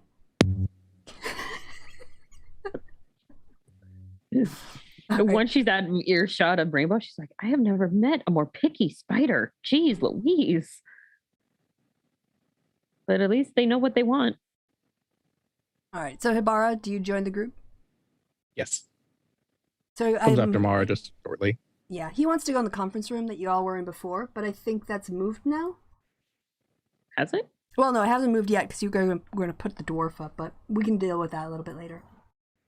You can have Jarvis deal with that. Kind of gets you all in the conference room and invites you to sit down and says, well, first of all, I'm passing on a message from my boss. He saw your message. He will be arriving at the location tonight. But he also asked me to show his appreciation for everything going well. And so... Wait, we have a meeting tonight? Oh, do you need to talk? Do I need to come back? No, I'll pretend like I know what's going on. Supposed to go to the palace. Didn't you see my message? Well, I didn't want to infer because sometimes when you assume it makes an ass out of you and me, and you know. All right. Anyway. Just sort of waits till this conversation's over and then looks up and says, so he asked me to give you this. And he pushes forward a very, so the size of a large pizza box, but a bit more oblong. Very lovely polished wood. And he puts it into just sort of the center of the table. And then he slides over, kind of wanders over to Hibara and passes you a leather pouch. And he says, and this is from me to say thank you. I've never ridden a dragon before. It was amazing. I didn't say before because I know, right? Right? Anyway, thanks. You got to ride a dragon. It was a good day. And then he kind of goes back to his position where he was sort of standing before talking to you, and there's a polished wooden box sat in the middle of the table. The bar opens it. And inside there are 2 pistols and 20 bags of what you would recognize them using as smoke powder. It was a gun. Mara sees the gun and goes, well, it's not an AK-47, but it could do. What is it with you and letters and numbers, Mara? If I could just give you an AK-47, you would be shitting bricks. Also, gunpowder. Nice. Smoke powder, this is magical powder, and it's pretty unstable. So before I hand this over, I do have to tell you, it's very important that if you're planning on using a smoke powder pack, packet to fire your gun. You do need to make sure that you try not to move it around or do a lot of stuff with it because it can be kind of explosive if it gets out. You definitely don't want to, like put it into a glass jar and throw it unless you intend to make it explode. So just to say, like, they can be a bit unsafe. So be very careful with the smoke powder. But otherwise, Could it get wet? If it gets wet, there's a way if you just leave it for a certain amount of time in certain conditions, which there's instructions here underneath it shows you like a warranty thing that comes with it and a guide written in Common and Elvish and Dwarvish and a couple other languages that you don't recognize. But he said you can always consult the manual here. They have some advice. Sometimes it ruins it forever. But if it's not too much water and you follow the instructions that they describe in here, you can pretty much salvage it. I've had to because of being on ships and stuff, So not an upgrade. Okay, cool. Good to know. Yeah, and then he will just sort of take you through an example. He'll like load it and go through what you have to do to fill it and how it all works and how you fire it. When he's done, he puts it all back together and just kind of leaves the box on the table. Oh, there's one other thing. My boss knows that Hibara still has the staff, and he figures there's no way. She gave it to him. She gave him the staff? When did she give him the staff? When they got back to the ship with the dragon. Oh, Yeah. I thought, okay, because I thought you were saying something about you were going to just give it to her at the meeting, and I thought, so I'd forgotten that. Then never mind. He's got the staff. So he said, yes, we're planning on staying for maybe another day or two, so if you have any other people you want to talk to, maybe Saloon's brother or something, it's kind of a short window, but we are heading back to Luskan probably in the next 48 hours maximum. So, just so you know. Otherwise, thanks again. And I hope to see you around. I'll be staying in Waterdeep once I get back from doing this follow-up work in Luskan. So I'll probably be back in like 10 days, the most. Good working with y'all. Yeah. Pleasure working with you too. Yeah, mutual. Chloe's already spinning the gun in his hand. Mara really wants to take the gun away from him and just be like, this is how you're supposed to handle it, and show him like Annie, get your gun tricks, but she's just like, he's not ready for that yet. Yeah, and there are two in there. So he said, yeah, and we already figured out they don't work too well in mosaics, so maybe just living things. All right. And he gives a wave, and he leaves. We know a half-orc is going to want to play with these. What's in the bag? What is in the bag, when you open it, it's kind of like a leather-worked, almost a bracer, sort of, that you can wear on either hand. But the idea of it is it folds around your wrist, sort of forearm, and then there's like a series of snaps to keep it locked in. But on the front of it, on the front of the leather, is a tool-worked and dyed bronze dragon, or brass, whatever Zelifern was. It's got like a yellowish color to it. And it's just like really detailed with scales and stuff, and so it looks a bit like the dragon you guys rode together, Zelifern. Barn. Aww, puke. She puts it on. All right. How does it fit? Fine. As you are Doesn't do anything, does it? Nah, it's not magical. It's just sentimental. So he did give you a magical thing earlier. So the warning system. Oh yeah.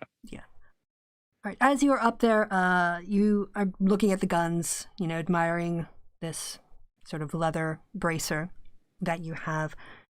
Lif. like just flies through the door of the room because he's a ghost, and is just pointing behind him, very, very in a very animated way. And as you all look to try to to figure it out, you can hear voices coming to the hallway and approaching. And you hear the voice of Jarvis, and you hear the voice that you recognize. I think the last time you saw him was after you turned in your loot from Neverwinter. The voice of Omen Drawn. Quick, hide the stash. And he grabs the other pistol and sticks it in his coat. Okay. And then stashes the box under the table. Okay. Yeah, you can see that when you move it, the box has handcrafted in Latan carved into the bottom of it. The door swings open, and there's Jarvis sort of opening the door, and Omen Drawn walks in. He says, thank you, Jarvis. Good to see everyone. Hello. Clue, Hibara, Mara, Perry, Thelvar, Bliff. Greetings, old man. How are you all doing? Better until Warming you up. showed up. How are you? Jarvis, can you close the door, please, and join us? And so, you've all been very, very busy. And I have good news, and I have bad news. Well, it depends on how you look at it. So first, let me just tell you where I've been for most of today. I was taken, as you know, by the guard to the palace, where I was brought into a meeting with the small council of the Open Lord of Waterdeep, who informed me that you were all successful in recovering the city's dragons. Indeed, we were. So as part of this small council, I was asked to go and evaluate and just have a visual inspection of the location. There was some interesting guts you left in that ground floor of that house, I have to say. It was still pretty slick when we made our way through. Found our way down through to the vaults, or to the vault itself, and in through to where the dragons were all hidden. The city has now collected all of the money. They've brought it to an undisclosed location. And there was a long discussion about how to handle this, because although it was rumored Neverwinter was behind this, your activities in his property pretty much confirm that he was behind this. So, what is happening at 6 is Laurel Silverhand has called an emergency meeting of the Masked Lords of Waterdeep. Attendance mandatory. She is going to introduce the topic to the lords and explain a bit what happened, and you will all be called forward as witnesses. Sounds easy enough. Agreed. What if we choose to plead the fifth? I don't know what that is. Well, it's basically 5th of June? I assume it comes after the 4th. No, well, technically yes. If we choose, we choose to refrain from perjuring and implicating ourselves in any crime. See here, There's not a law here. Yeah, you're going to be summoned by the Open Lord, and you're going to be asked to consent to stand in a zone of truth. And any of the lords will be able to ask you questions about anything that happened. So, I'm here to tell you, you need to figure out what you're going to say, and you need to get your story straight, because they could call on any of you to give any answer to make sure that you're all telling the same, that everyone is conforming to the same story. So, Hibara just looks at him like he's talking gibberish. Just says, but you said there's a zone of truth. Mm-hmm. They're using magic. Don't have a choice. So why would you need the? I don't understand. You can still selectively decide to say things. 2 zone of truths aren't perfect. It sounds like you know that firsthand. You went through it I at your mean- trial. In order to testify, people yeah, but had to none of us consent. experienced the zone of truth. I mean, Attempting to that's lie. not the only situation in which you might run into a zone of truth. Mhm. Also, does the zone? Okay, Mara looks and like raises her hand. So, does the zone of truth allow us lies of omission? If you don't say That's anything, not a thing. if you don't say anything, it can't compel you. But if you don't answer, people will notice. That's an answer on its own, yeah. Yeah, my concern, and she kind of looks at the party, is to get down into the dungeon. One of the things to get into the dungeon was we had to expose a truth. I don't think the masked lords care about the details of it. They're more interested in basically what Laurel Silverhand wants is she wants you to be the ones to name Neverember, not her. Oh, Well, I mean, Oh, yeah, that's easy enough. 'Cause Oh, that's that's so just the easy. truth. that is literally Yeah. the truth. And I mean, we also Indeed. have Indeed, I Victim. was wondering why you were all worrying so much. We've got nothing to hide in this matter. No, Exactly. some of us do. And she I like mean, we've all got things to hide, Zelifern. exactly. So it's Yes, fine. not about what would be relevant to. why would Yeah, we- until somebody gets Um, interested and starts Zelifern? asking questions. do you forget what I admitted to? I don't need the mask lords to know what I am. But that's hardly likely to I'm come pretty up. sure it That's won't not come up. relevant. I don't know what will or will not come up. I Well- just need to know that I can be protected by omitting said truths. Omen looks over and says, of course the identities of masked lords are entirely secret. However, just because a masked lord asks one question doesn't mean another lord can't pipe up and say that that question is inappropriate. I will guarantee that there will be somebody in the room who will make sure that the contents of what you revealed is considered non-germane for the purposes of verifying your story. The door opened, right? Oh, yes, Yes. of course. Yes, it did. That's the only thing that's important to know for the story. All right. You don't even want to know? I mean, you hired us. Yeah. Believe me, I know that sometimes secrets are better left unknown. Plausible deniability. Yeah. All right. Fel'rekt nods along knowingly. But this is it. You need to figure out where your story starts. What parts are you going to talk about? How are you going to put it all together? That's what you want to do before you get in the room. And you have 90 minutes before you need to be in a carriage on your way there to talk to the masked lords. Is our so I am assuming that, well, actually thinking about it, Mara never even went outside, so I don't even think she saw the things in the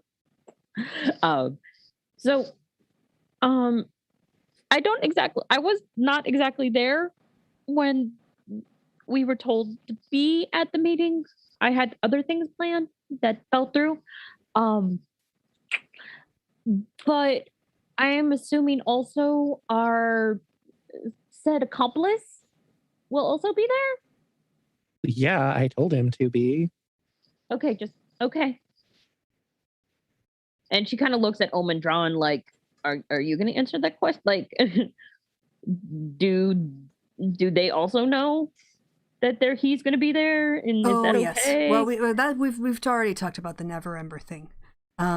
So as well, you may or may not know, Neverember left under a cloud, but that doesn't mean he didn't have a lot of pull and influence with a lot of people, and that he's not still being protected by some amongst the city. And so, yes, the reason for bringing you in is to have you be the ones testifying against Neverember, and to then bring in Jarlaxle. There will be some discussion. You might not be privy to all of it because if your testimony is over, but whatever. And Laurel wants to have a vote on changing the official position of Waterdeep on the Lord's Alliance to a yes vote for Luskan, and she wants to do that tonight after you name Neverember. Another question. What about Renier? What about Renier? I don't know the kid. I mean, I know of him. I know you run around with him. I know he's part of, like your group or your circle, but... Well, he assisted us in... Oh, I see. You need to have him... Yes. You want him called. It would be beneficial to the Open Lord if he was also there due to... Well, I mean, think about it. He helped twice because, and I mean, the one woman can't speak for herself since she's Fruit Loops right now. Well, I guess she's rather irrelevant, but But she's not. She Renier- nearly killed all of us. yes, but that wasn't anything relevant to the crime. That was just a side issue. But I would say that it speaks to his character. He ruined a human being. Wouldn't Not the just- dwarf be a better witness? Well, he would also be. Well, could he be trusted? Is the dwarf nearby? No, he's downstairs at the bar. He's asking... he's into whiskey now. All right. So he's trying out what you guys have in the bar. And Liff is helping. He's turning Scottish. I mean, would it be beneficial? I would say that it would be beneficial for us, one, to have Renier with us and to have somebody to speak on behalf of the victims that were in that vicinity. So either the dwarf or somebody to speak on behalf of Claudine. Tell you what I'm going to do is, I'm going to tell you if you need someone called to be there tonight, I can make those arrangements for you. But here's the other thing is if you're going to have that conversation about what you're going to say and get your story straight, that's boring. So I'm going to go downstairs. I'm going to have some of your lovely food and try some of your lovely alcoholic beverages. And then when you all are ready with what you think you want to tell the council, call me up, pitch it to me, and I'll tell you whether or not I think you'll survive. Okay. There also should be some Luskan ale somewhere. Oh, really? Pirate ale? Yes. Oh, man. Oh, I love pirate ale. That's if a certain half-orc has drunk it all. Oh, all right. there's plenty. They shouldn't have drunk all of it. If they did, we're going to have Have you tried drinking her under the table? Every time Jarlaxle came, he brought a couple of crates, so there should be plenty. Yes, We do have a lot of crates of it We in the do. basement. there's a lot. Well, I'll go work on that, Omen says, and gets up. He says, all right, well, you get your story straight, figure out exactly where this all starts, how you want to incriminate Neverember, whatever you want to, who's going to say what, whatever, how you want to do it. I'm going to go enjoy your food and beverages. All right. And by the way, I need to leave. Like, I need to go get a drink of water. So this is me being Omen drawn and going and leaving for a bit. So yeah. Figure out what your story is. Any witnesses you need to call, he can make the arrangements with Paperbird to the city and an armed escort to the house. So, all right. Oh, I think the biggest issue right now would, to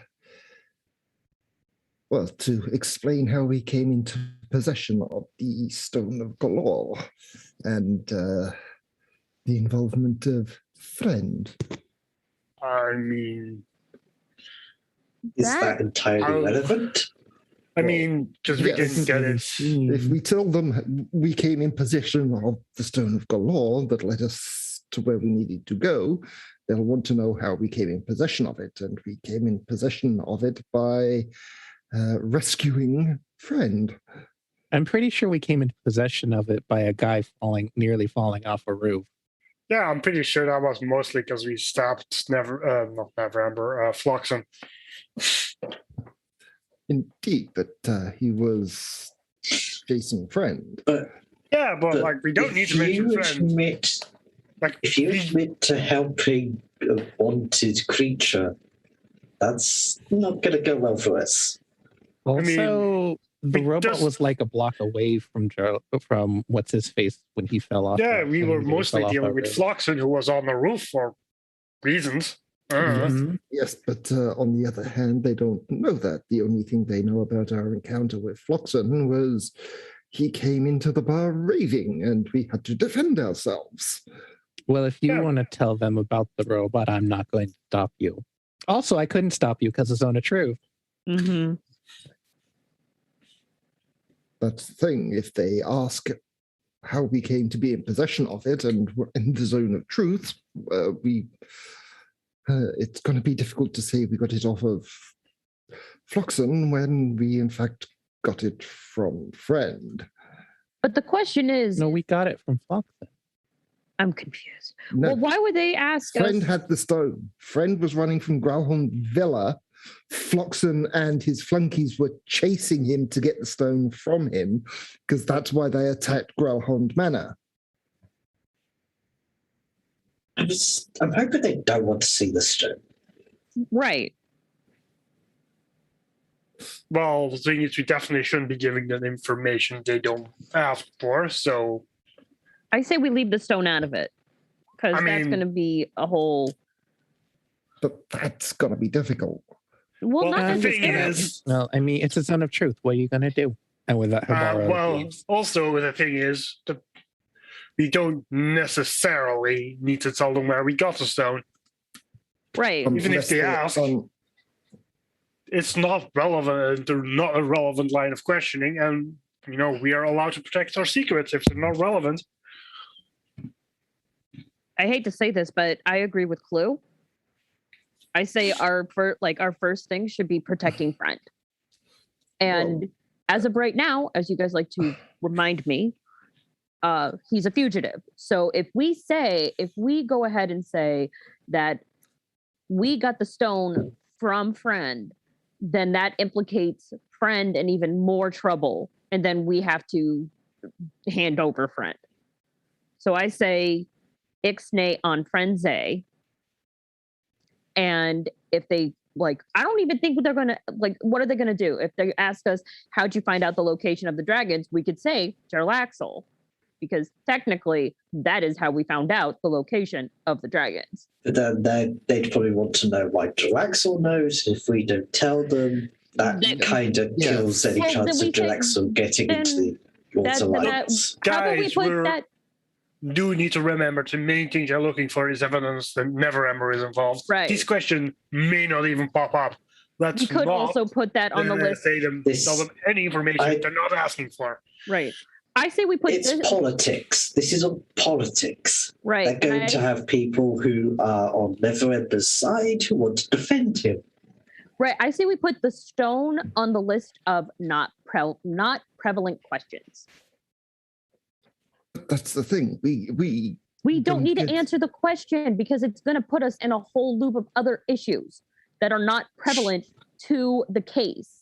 Well, Do I Barb, say- we have a business. If the question is asked and we refuse to answer, we've then got to rely on our No, that's why we friend have.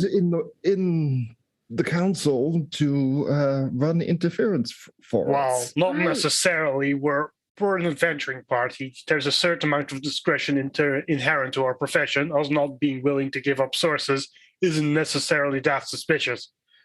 So I say we. Except that you've got allies of Neverember on the council who are going to be asking questions and wanting to discredit us. I say we just don't. hold the line. Yes, just I don't think we need to answer the question about the stone. I feel like that is just. It is irrelevant. We have a right to protect our sources. It is not what this meeting is about. Can we please move on? Yep. Only line we say. Mm-hmm. Stick to the Okay. line. And if they don't accept that, because Why would they not? We could just say we don't know. I mean, anyway. I mean, we can't lie, but we have a right to protect our sources. We have associates that we can't just usually give up. We're an adventuring party. Our connections are important. We can't just talk about them freely. It's not our place.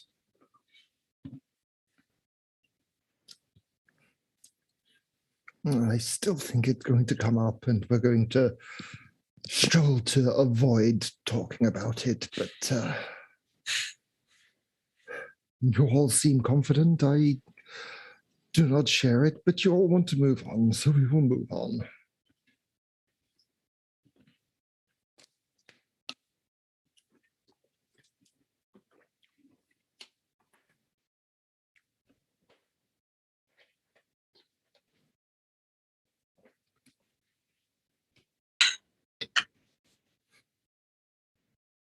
So, how far have you got? Well, we were discussing about the Stone of Galore and Friend and how we would broach that subject when it came up. Everyone's against Thalvar about if we would be able to obscure that information. Oh, Omen's downstairs. Thalvar Stuff in his face. capitulated to Okay. let it drop because no one else seemed to be worried about it, and then everyone was quiet. Okay. I'm caught up.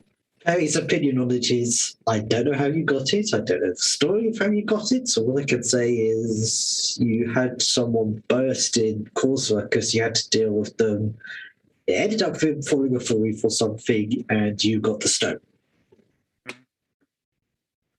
Bar, I think, That's very side of worrying it. about I mean, a zone of truth is foolishness, and so she left. it's Let them figure it out. not about lying. It's about simply not answering a question if it's irrelevant. Like, there are specific things that we have a right not to answer. We will give them information on Neverember and the specifics Do of we? how we got to the fault and what happened there, but we will not divulge this information. Also, important to note, Waterdevian law might not have that. I mean, legally, they definitely don't have a fifth, but that doesn't mean the fact that you're required to give any and all information that happens during a council. As a party, you do have the right to not give information you find irrelevant. It's not abnormal for a party of adventurers to not be willing to give random information about their associates. Jarvis is still in the meeting taking notes, which Yeah, they will then but destroy this- and pipe up and just say, Omen Drawn is downstairs. But this is hardly a typical situation. You know, we're being put under a zone of truth. I mean, it's not To be that fair, abnormal in the for setting, I feel like a Waterdevian zone law. of truth is like just standard. Yeah, And there's likely to be people within the Masked Lords that know exactly where we got the stone from that might want to push the issue.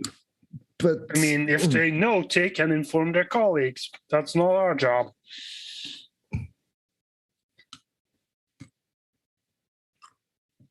yes, but they're going to be the people asking the questions. And they might not be happy with just, we don't have to divulge that. I mean, if that's not necessarily an issue, because there's also people up there who are more than okay with putting Neverember away and will probably not appreciate people trying to distract from the main issue.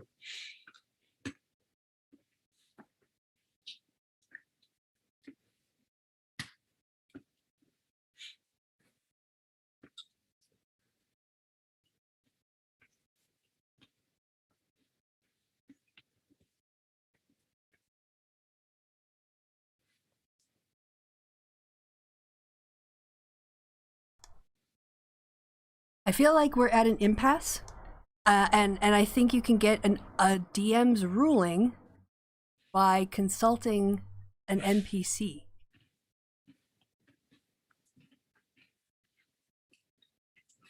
I say we call up Almondron and see what he has to say about it.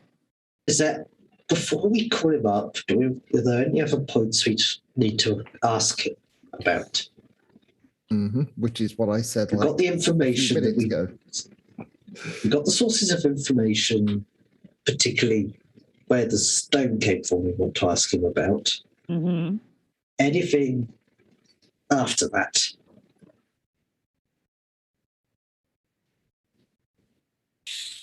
I think everything else was pretty straightforward.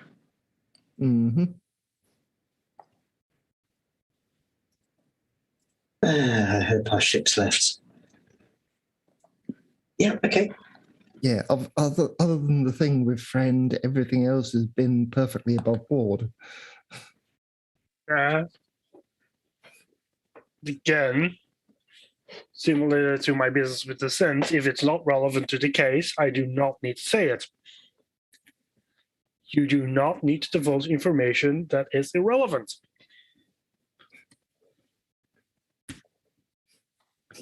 Unless they push the issue and our contact, e.g. Omen Dran, because yes, Thalvar knows that he's a Master Lord. We all do. No, Thalvar hasn't. Thalvar specifically did not share that information because it could lead to his death. Hibara also knows he's a Mass Lord. Did Hibara make the check? It happened during her trial. Yes, but Thalvar specifically made an insight check and passed with a crit.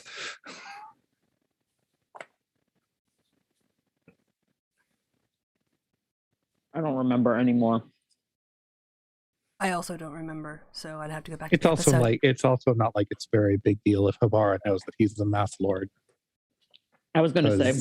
It's Hibara. Mm-hmm.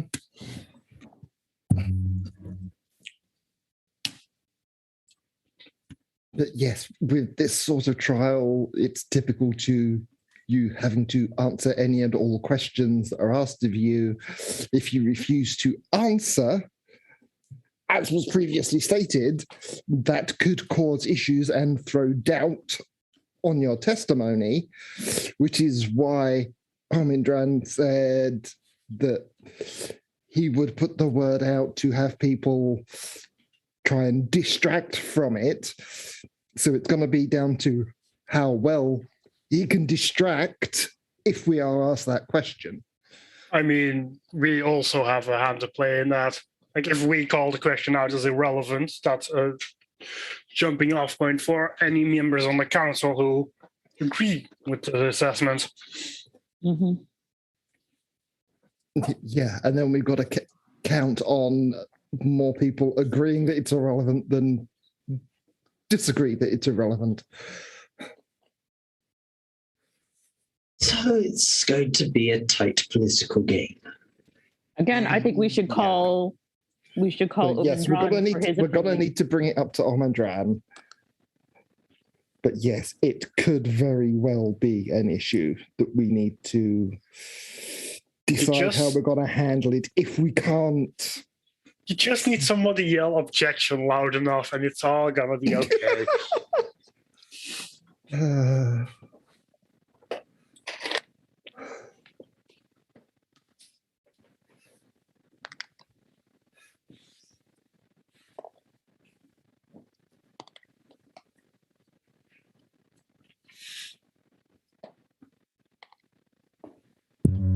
So is anyone going to go get Omen Ron? Mara gets up and bounces, muttering to herself the entire time. All right, when you walk into the ground level, he's got a plum place, not too close to the fireplace, but not too far away. He's got like a multi-course meal, like not all full plates, but it looked like he just went to the menu like, yeah, I'll have like a mini version of everything, right? And he's drinking from a goblet as you approach him, Taking advantage of our good. What's the word I'm looking for? Our good faith? No, that's not it. hospitality. No, that's not the phrase. Our good. he swallows while he looks at you over the lip of the glass. Just trying drinking. to figure out the phrase. I'm like, what is it? Taking advantage of our good humor? No. Faith? Anyway, I see you're enjoying yourself. Would you like to come back upstairs real quick? I'm sure we can find somebody to watch your food so it's not tampered with. And she winks. And because we seem to find a thorn in the claw, so to speak, of what we need to be saying. He gives you a nod. He says, okay, and he kind of pushes back from the table, gets up, starts to walk to follow you, but as he does, he grabs like one plate of what looks like has finger food on it, and he takes it with him.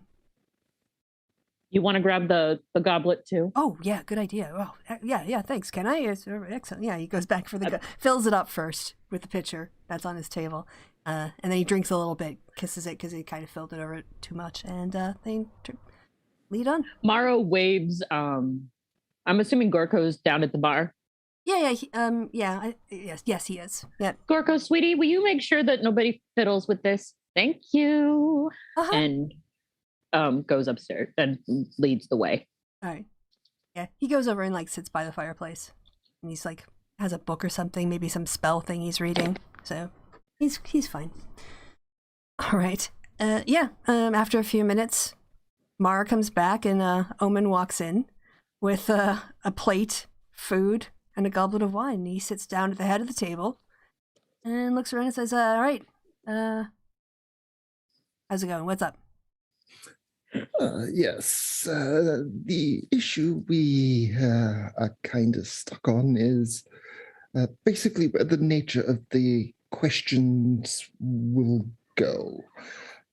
Because a big part of how we were led to the location of the dragons was due to a friend who was being used very much against their will to commit crimes in order to obtain, protect, whatever, the Stone of Galore. You mean the fugitive you have working here? He's like bites into a spring roll. Yes, indeed, friend. He was never happy about what he was doing, but you know what it's like with automatons. They fiercely loyal to, well, have difficulty saying no to their owners. Oh, he kind of like wipes some of the sides of his mouth with a napkin and swallows his food before he starts to talk. He's, I see you've engaged in a few actions that might be a little incriminating if you were to confess them in a public place. I see. Also, there's also the getting the stones out of Neverwinter too, right? Okay. All right. Let's see. Okay. So, I've heard about how these things go before. And they can really only ask you questions about things you've told them. So, I think what I would say is, where you want to start the story is after you've committed all your crimes. So the question is how to phrase that. It might be some combination of, in the course of other business, I came across information, or as a part of our adventures, we both learned information on a possible location of the vaults, as well as acquiring the necessary components to open the door. And if you kind of just stick with that, and are kind of vague about the things that you did to get them, they can say, "Oh, I traveled." You can kind of, but the thing is, Laurel Silverhand is going to be on your side here, and the question is, never Ember, not where the people who found the money that is being returned to the city of Waterdeep as we speak got their information, because let's look at the big picture here. So I think that's how I would handle it. Very well.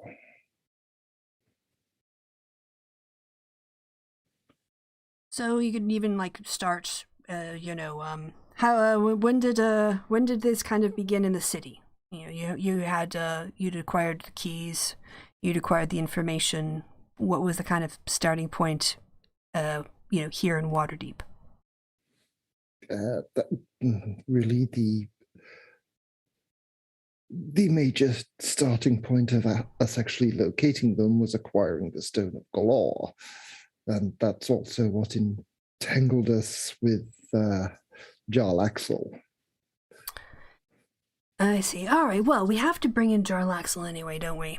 So, Indeed. How was he? Why did you bring him in? I know I never heard the story. Why did you guys, buddy up with him? Well, essentially, the Stone of Galore is in some way connected to Sorry. a monster that I've forgotten what it's actually called. An aboleth. It's connected to an aboleth. Yeah, that's connected to an aboleth. I had attuned to it, and it gave me one piece of information, which is partially why we went to Neverwinter, which is where we obtained essentially the keys to get us into the vault, the black diamonds.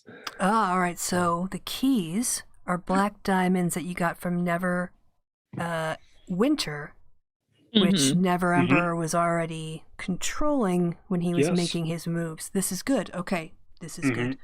All right. So okay. Once we returned from that, the stone demanded to be attuned to Clue, who he gave a second piece of information to, and then was going to give a third piece to Mara.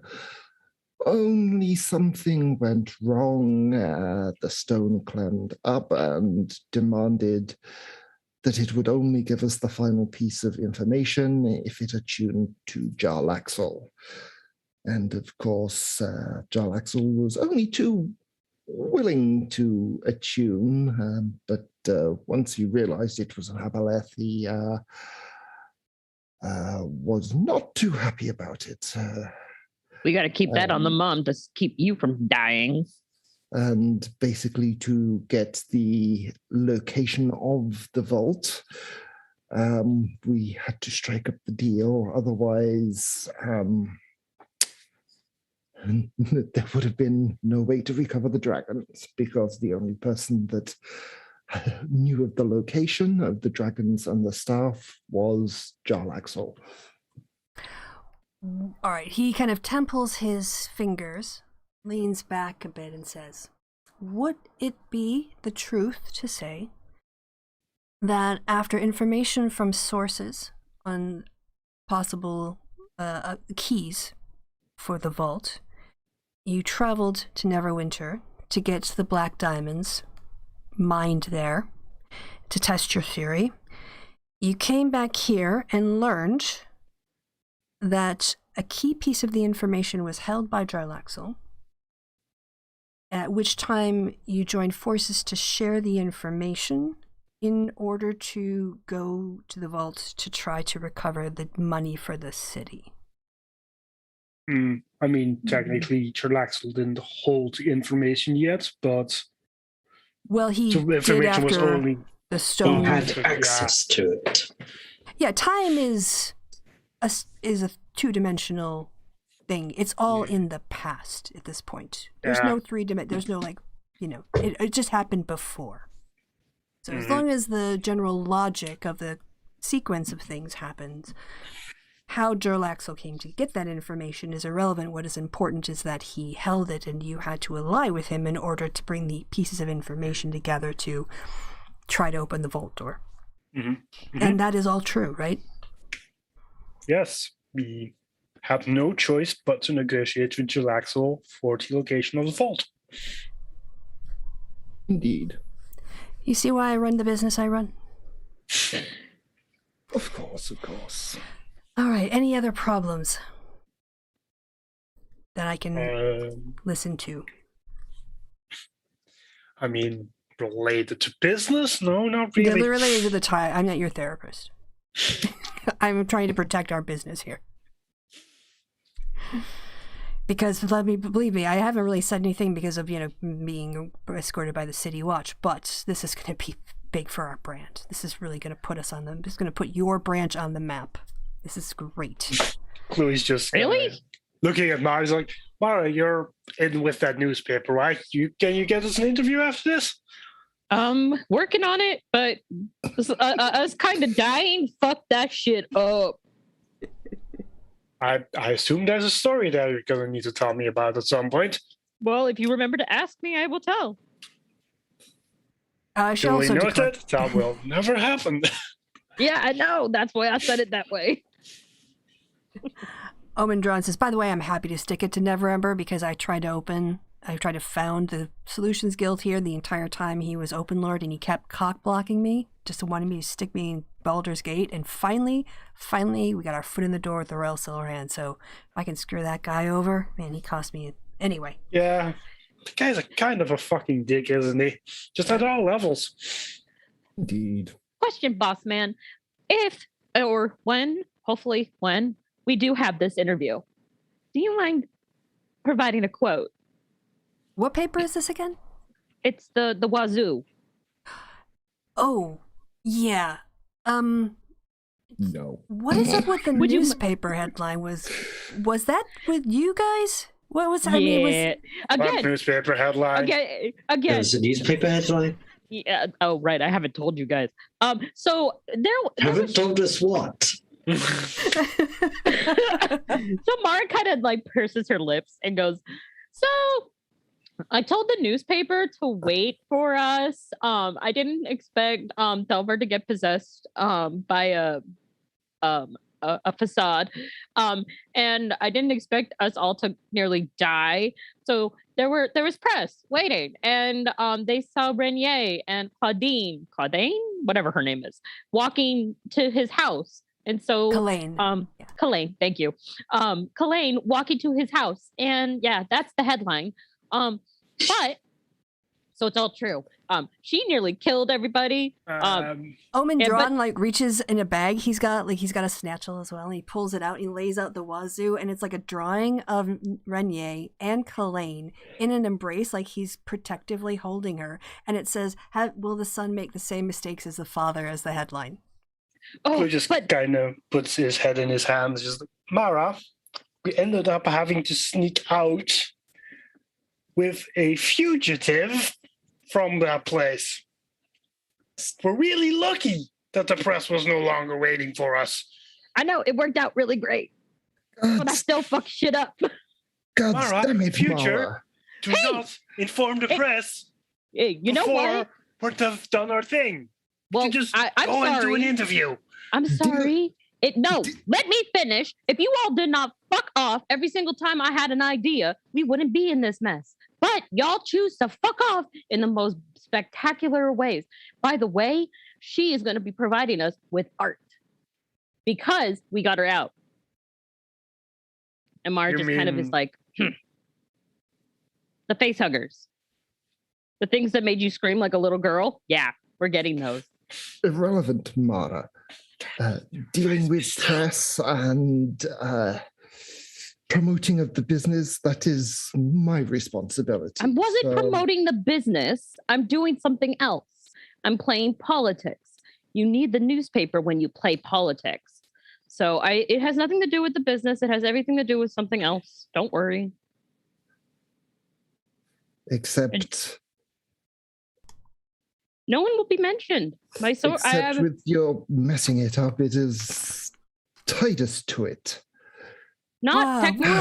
Owen I have leans not forward. been mentioned. Owen leans We forward. have not been mentioned. Look, So look. Wait. Let me get this straight. Because never pass up an opportunity to take advantage of a crisis, right? This headline, I know Renier. Who is this lady? Oh, She- it's an old flame of his dad's that he entirely fucked but up. she's so powerful. She had two that I saw at least. Displacer beasts. I really want one. And then she painted these beautiful, spectacular paintings that hid dark things. Dark mantles. Dark mantles. Thank you. That basically made darkness. So she was a spectacularly powerful wizard, I guess. Wow, that Um, sounds like a good home security system. Can you talk to her about that? Maybe we can I'm get like a getting thing some. going. All right, I'm but getting some. that's a side I issue. mean, she's kind of mentally unstable, so maybe Yeah, not the and best somebody business wanted to- partner. But somebody wanted to stab her for All right, no so reason. Let's She was trying to fucking kill us. Sorry, You wanted to stab her before she fucking tried to kill us. So okay. So No, I mean, I was okay with stabbing her before she tried to kill us, but I wasn't actively pushing for it. Why are we fighting over this? Omen draws like that's an excellent question. All right, how did you meet Daggle's ex?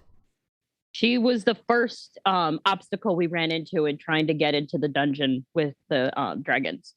Yeah, Yes, she was just she was in the living in the windmill. lighthouse, windmill that was sat on top of the entrance. So wait. You're telling me wait.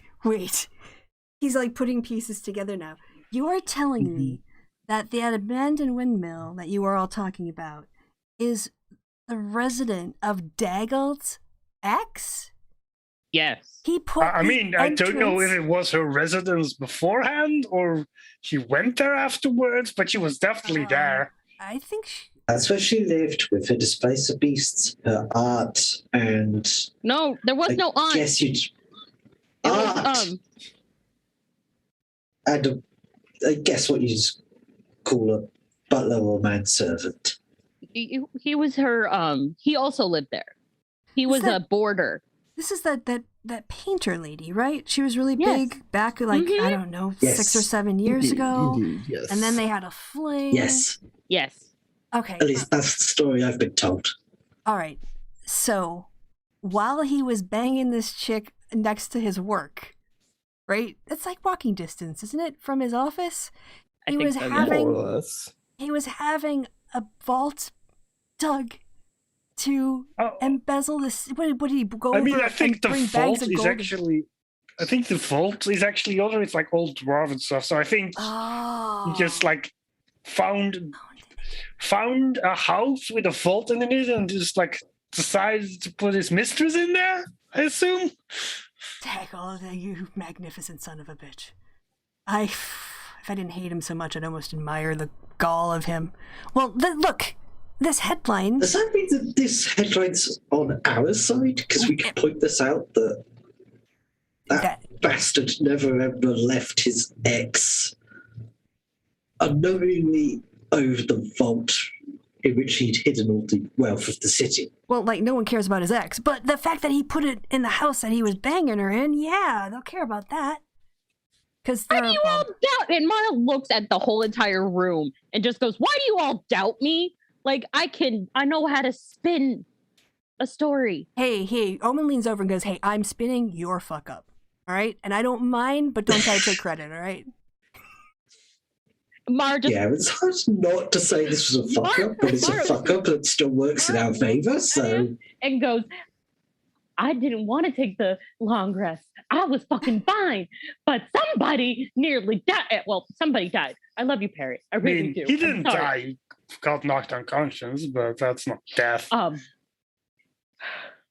was pretty close to death. I fucked up and I was gonna fix it. I know how to fix shit. I know how to fix it. Like, at this point, she's like kind of fuming because people are doubting her power and her abilities, and she's just like, Hey, I like your instincts, right? Owen leans over. I like your instincts. Things went sideways. That happens. But you learn from it, right? That's what I did. That's what we all do. It's okay. The important thing is we're able to turn these lemons into lemonade, right? yes. All right. And I'm working on getting us an interview. So All right. everything should be My copacetic. PR That's why person come by, Jim Dark Magic, if you know him. I'm going to have him come by and give you some advice, right? He told me, like, he's really good at talking his way out of things. Believe me. Well, I'm also trying to talk myself into a paper bag. So He just really looks confused. It's all right. So, any other problems that we need to deal with before your appearance? are we 100% sure they're not going to ask us how we got in? Like, they're not going to ask us about the truth thing? Because again, if we're worried about friend, we sure as hell should be worried about me. As long as we don't bring it up, we don't need to say anything. You're there Okay. to answer questions as to testify about the recovery of the dragons. Yes, Not- but I had to, she looks at Omen. I had to say something that, Yes, all we have to say is there were lots of traps. We don't have to particularly say the nature of the traps. Exactly. all right. And even Exactly. if we had to mention it, we don't have to mention the secret that we actually told. That Agreed. would be entirely irrelevant. I am trusting you all on this because again, this is going to like either go really, really well for me or really, really bad. Look, no one's there to investigate you, right? The open lord is charging the former Open Lord with embezzlement, and you are her star witnesses. Right? Now, the council is supposed to be there on the side of the city. Daggelt doesn't get a representative. And so if someone starts to attack the credibility of the witnesses on things that have nothing to do with what they've seen and done, that's something that someone could raise as an objection or a side issue. You're not on trial. Daggelt is. And look, you have independent, it's not just your word. You're not just coming in there with empty accusations. You've got the link of his keys to his city, which he was also controlling at the time he was running this city. You've got the building he had his mistress in next to his office where he built the connection to the vault. All right? You've got his son. If you need to call him, you could bring him up. But at this point, you are considered the people who recovered it. So you're the people who are going to be testifying. Yeah, okay. But hey, if it all goes well, you're gonna be big fucking heroes. So, hey, congratulations. I mean, once we get through all the stress, we'll have a proper party, which obviously you'll host. Party! Woo! We're going to host our own celebration party. We'd be doing the tavern. I suppose we should Yes. also talk about the fallout from this too. Uh-oh. Yeah. I mean, all right. So one of the things I learned today was that Neverember's been asking questions about you all. He's been sending vaguely worded requests for interview. Have you sent up to the city? Yeah, we heard about that. Mm. We've been choosing to ignore it. I may have given the Open Lord some advice on a way to spin that as well. How long have you guys been looking for the stone now? Or sorry, when were you looking for the It feels far too long. I mean, I think it's actually probably only been like a month or two, actually. Huh, it feels Has it way really longer. only been a month? Yeah, actually. All right. It feels like a year. So after you went to his city and acquired the keys to his vault, he started pestering Waterdeep to arrest you? Is that the timeline of things? Technically? Yes. About, I think. Again, all of this is... Mara falls over. Mara kind of leans over in the church chair, just, oh God. Right. I think you should remember that after you went to Neverwinter to collect the keys. Was that within 30 days? Because then Clue would perfectly remember it. Well, I mean, that wasn't the only thing we did. Again. No, but he remembers everything that happens in the last 30 days. Oh, right. Okay. Through magic. Goddamn magic. That might come up, and that is how it should be structured, right? Well, Yes, because the full cause was what we had to do to fulfill your job.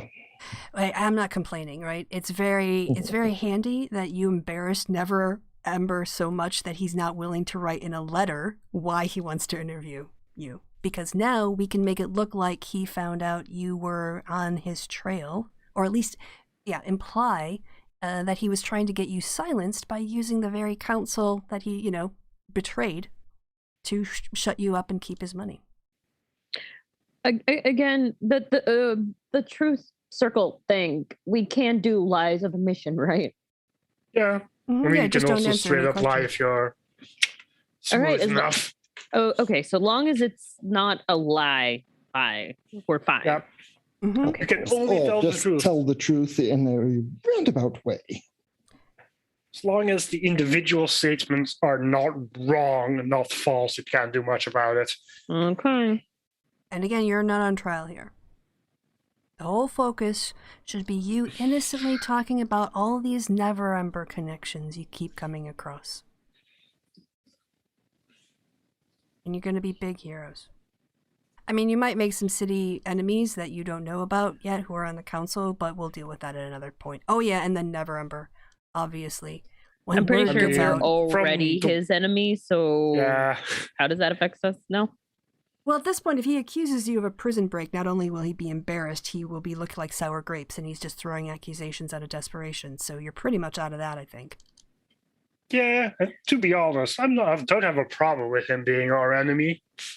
All things considered, the entire city and all of Luskan and probably most of the Lord's Alliance is going to be his enemy. So, and I mean, good if I had company. my way, I could put a new king on the throne. Also, don't volunteer anything about the Arcane Brotherhood. That's something that Laurel Silverhand wants Jarlaxle to talk to the council about. Well, we don't know much about him anyway. Oh, good. Well, that's not a problem then. All right, these are all right. That. Anything else? This is delicious food, by the way. Can I go back downstairs because the rest of his mind's getting cold? Oh, okay. Yeah, go ahead. All right. Good talk. Picks up his now empty goblet and his now empty plate, and then just walks out.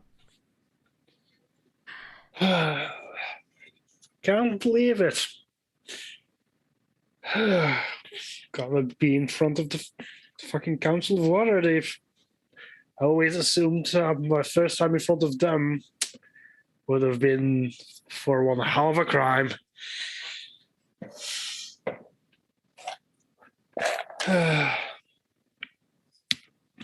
All right, so I'm going to say at this point, I know it's a little bit earlier than usual, but I feel like I would much rather end like a half hour earlier tonight and start with the council next time because we've got the Halloween in between. And I don't want to get you there and then have to like redo all that. So having to remember like our entire arguments. So what I'm going to ask is, what first are y'all going to go find Hibara? Oh yes, Hibara.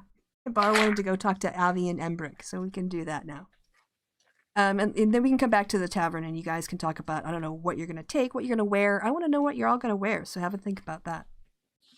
Well, now that Mara has been outed as being a teenager, she has to wear something respectable.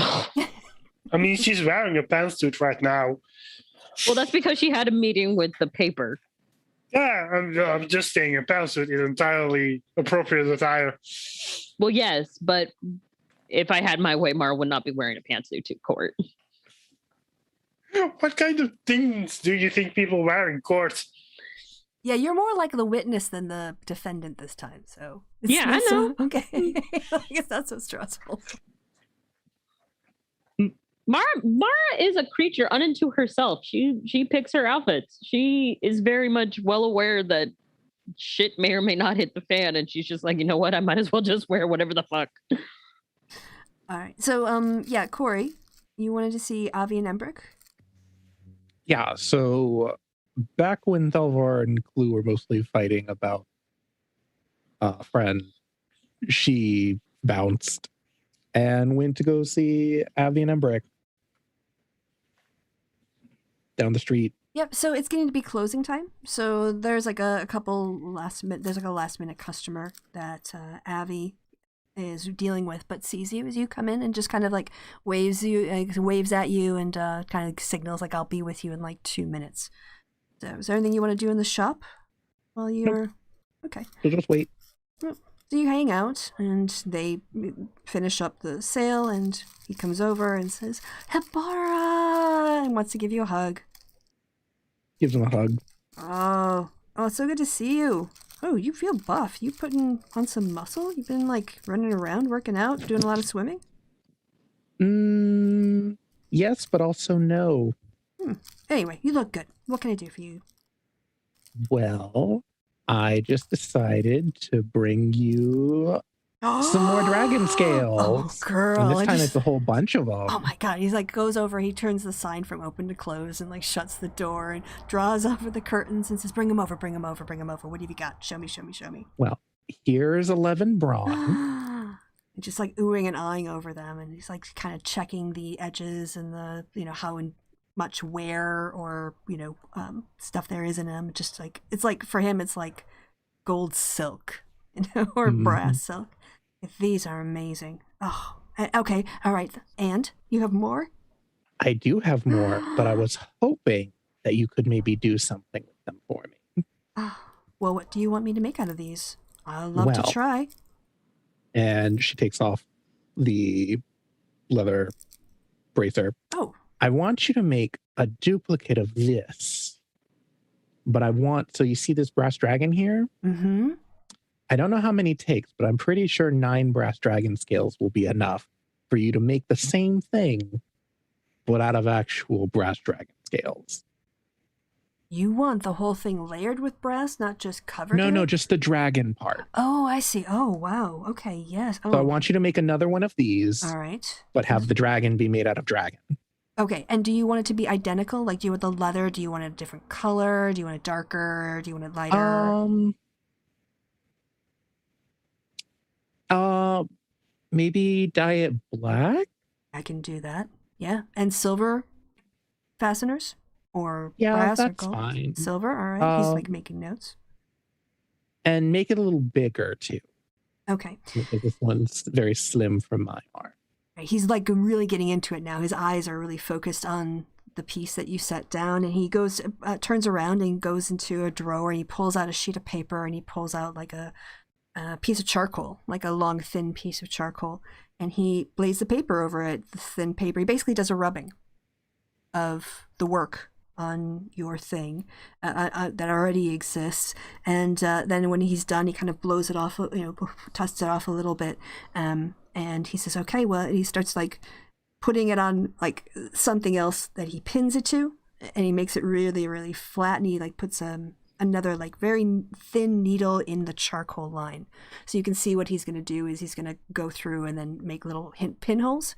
He said, okay, so the sizing up is going to take a little bit longer. So when you say like how much bigger, can you give me a sense of, because I'm going to have to move the needles the distance proportionate all the way around to keep the dimensions. So you want kind of give, how much bigger would you like it? She as he's moving like the needles are the right size, she makes roughly about what she thinks would be the right size for Fel'rekt's arm. Okay. All right. He's like, all right, I see. That's about like a 130% size. All right. Yeah, I can do that. All right. Yeah, I mean, I don't need 11 scales for this. I could probably do it 9. Or 9. Okay, 9 scales. I can, because if I cover it up the one time, it'll be on there. Or is it just you want it to be really, really like cushy? And kind of what like. Do you mean? Well, with all the scales layered up, it's going to have a slightly puffed up and quilted effect. But otherwise, if you want to just use one of your scales, I can have the same effect magic-wise. With just You're one. the artisan. You do whatever you think looks best. All right. This is so exciting, Hibara. You bring me the best stuff. Oh. I know. All right. What about the rest? What do you want done with the rest? Oh, they're yours to do whatever you want. He just like comes out from Same behind the as counter, always. hugging you again. Same as always? Of course. What was always? Sorry, I'm trying to remember. Bringing dragon scales to them. Yeah, but what do you get out of it? Does Hibara get something back out of this? The magic of friendship. Okay. No? Okay. She just brings them dragon scales. Okay. Takes some iron filings.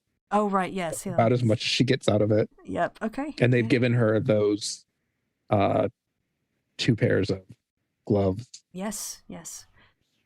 Abby's like, I'm going to tell Embrick, and we're going to spend the whole night just talking about it and planning it out and get started tomorrow. I'll have to do it like out of office hours and on weekends and stuff. But, this, come back. Yeah, I'll come over by the haunt to let you know when it's done. Okay. That's definitely going to take longer than a day, right? Yeah, it's going to take a week. I mean, I want to make sure I get it right, and I really want to make sure, like, if I'm going to size it up, it's appropriate. So I might have to do a couple tests. So yeah, let's call it like a week. Perfect. All right. Oh, thank you, Hibara. He just like gathers up the scales and starts draping them like over his head and on his shoulders. Because I have the feeling, I always think of them as like being, I don't know, quite large, if I'm honest. Like much bigger than just like a round plate, more like a serving platter. Material-wise.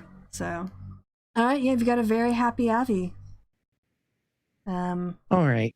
In the shop. I would love to stay longer, but apparently we have to go to some sort of trial or something. Oh, drama. Come back and let me know how it went. Well, it should be fun. There's a zone of truth, so, Oh, not much you can do with that. Yes. Hibara could be like, you could totally come with if you want. All right, well, enjoy the trial. Let me know how it goes, and yeah, I'll let you know when this beauty is done.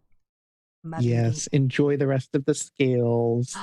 I'll bring more eventually. All right, just twist the lock and it'll shut after you. Oh, okay. Yeah. So you let yourself out and head back to the tavern. In the very wet, it's really still sleeting now and getting colder and more icy and less watery as the sun goes down. All right, and on that very wintry note, I think that's where we're gonna officially end for this session. So, oh yeah, I'm running the stream. So everyone, I gotta do this. Does anyone want to do anything? Oh yes, no. I was gonna ask everybody what they were gonna wear to the trial. That's right. I want to tour de table and hear what you all have to say. So volunteer, because I don't want to call in people. I'll start since it's easy, because Bar only has one dress. So the same thing she always wears. What is she going to do when it starts to snow? Does she have It's a coat? fine. No. I mean, Doesn't how bother much her. would Hibara actively struggle if Clue was trying to make her more presentable? Small? Not a lot? You might have to work on Mara as well. I mean, who can work his magic on everybody who wants it? Well, I'm really tempted to have Mara just come down and like hook her clothes just because. And just be like, this is what I'm wearing. Curvy body. Not the fucking court, honey. Without some actual clothes. Body yaddy yaddy yaddy yaddy yaddy yaddy. Body yaddy yaddy yaddy yaddy yaddy. It's like Mara's like, War would be like, I've watched Judge Judy. This is presentable. I don't know who this Judge Judy is, but I'm not in this world. You need more than I'm sure we can find a nice corset. Of cloth on you. A blouse. Never wear the second she hears corset, she's like, never again. Never again. And then she just like starts What's having with corsets? You come talk to me when you have to tap dance in one.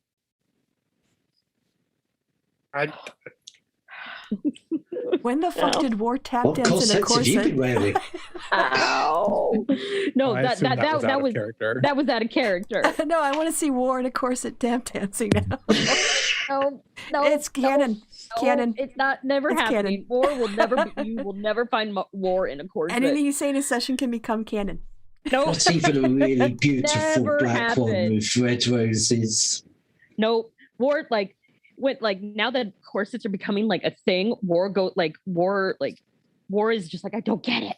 2021. Why are corsets back? Okay, Why so are corsets back? what are I don't people wearing? know. What are people wearing? Schoolgirl uniform. Somehow Mara found one.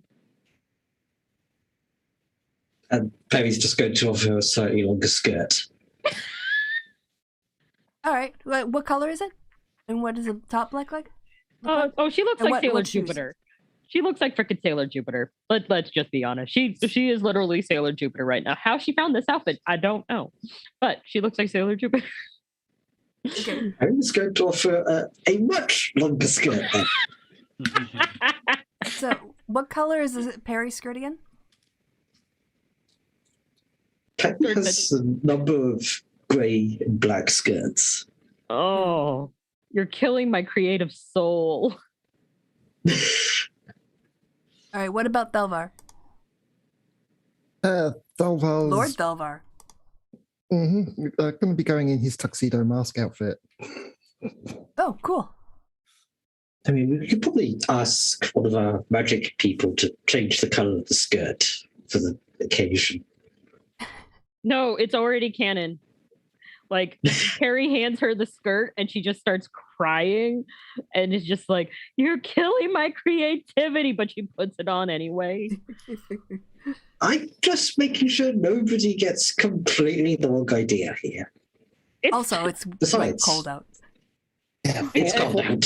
for the setting, that would be probably the most scandalous outfit that a 16-year-old would be able to turn up in. Again, like Mara don't care.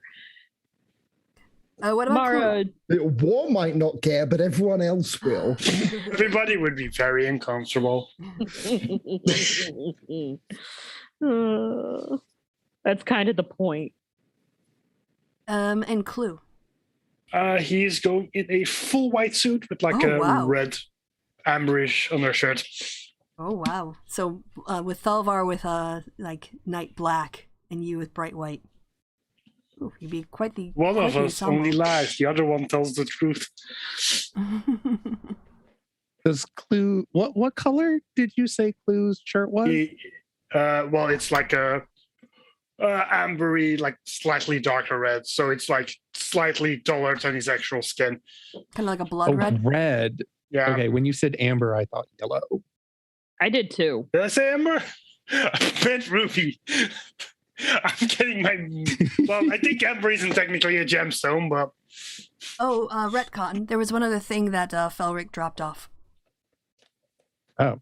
To give to Borak. He's got a bag of gemstones too. So. Oh, wait. I thought what's his Oh. bucket was going to pay for that. Renier was going to pay for that. No, Jarlaxle No, it was stepped up. Jarlaxle. Yeah. So he actually, no, sorry, he told you that he paid Borak downstairs when he saw him at the bar. Oh, okay. Because I was about to say, then in that case, when Hibara fucked off, she would have taken Yeah, the money. the bag for him and then been like, "Yo, dwarf dude." So now, Shook a bag of gems like this way. Jarlaxle has paid for the payment for the guy who was guarding the gold. So the transaction happened, if you're asked. Yeah. So I just realized I'd forgotten to say that. That was all. I'm excited to see next time. Like I have a mental picture now of y'all in your outfits. On that Mara, mental picture, is Clue wearing a very big hat? No. Okay. He should be wearing a really big hat. He should I be wearing a mean, very big hat with a If you big think how will giant. complete the outfit, he will think about it. He should. Does he It also would- have a cane? Oh my Because god. then we're just going perfect. And does the hat have a giant purple feather in it? Are you going the direction I think you're going? I mean, we're going to the to a courtroom, so maybe full pimp outfit, not perfect. Hey, you said full white suit with an amber That's not shirt. the only thing. Full white suit doesn't necessarily mean you're a pimp. Jesus. It normally does. I mean, it fits with his Yeah. backstory, but still. And on I'm that bombshell- sorry. Clue the pimp. Oh, so the second Mara sees him, she goes, "Pip Daddy!" Everyone has Mara's last name, Everyone. Maravita, Perry Tees. Yes. Clue doesn't have a last name, Hibara doesn't have a last name, and Belvar Mordragain. Yep. Right? I Okay. I mean, Clue technically does have a last name, but Does he go by it? Because basically I you're going to mean, be he called doesn't- before the court. So I mean, I wonder- everybody just calls him Clue. That's like, as far as anybody knows, that is his name. Okay. But he does technically have a last name, although it's not associated with Clue whatsoever. Okay, so basically I'm prepping for a next session because when you get there, they're going to call you and I want to make sure you have I your mean, names right. So The city would also know him as Yes. Clue, even though he doesn't technically consider that his own name. Mhm. Okay, so then that's what I'll call So you for. everybody knows him as Clip. Yeah, I mean, everybody here definitely. Yeah, there are people who know his actual name, but Not most people. When you sign contracts and stuff, it's Clue. Yeah, it's Clue. Yeah. Okay. That's what we'll call you then. All right. So does that mean all of the contracts are not technically legally binding since it's not his real name? That's not how autographs work. And that's also not how legal names work, but yeah. I don't know Waterdeepian law on contract law. So I mean, that's my out thing is, as a the point DM. of a signature on a contract is to denote that you are doing it consensually.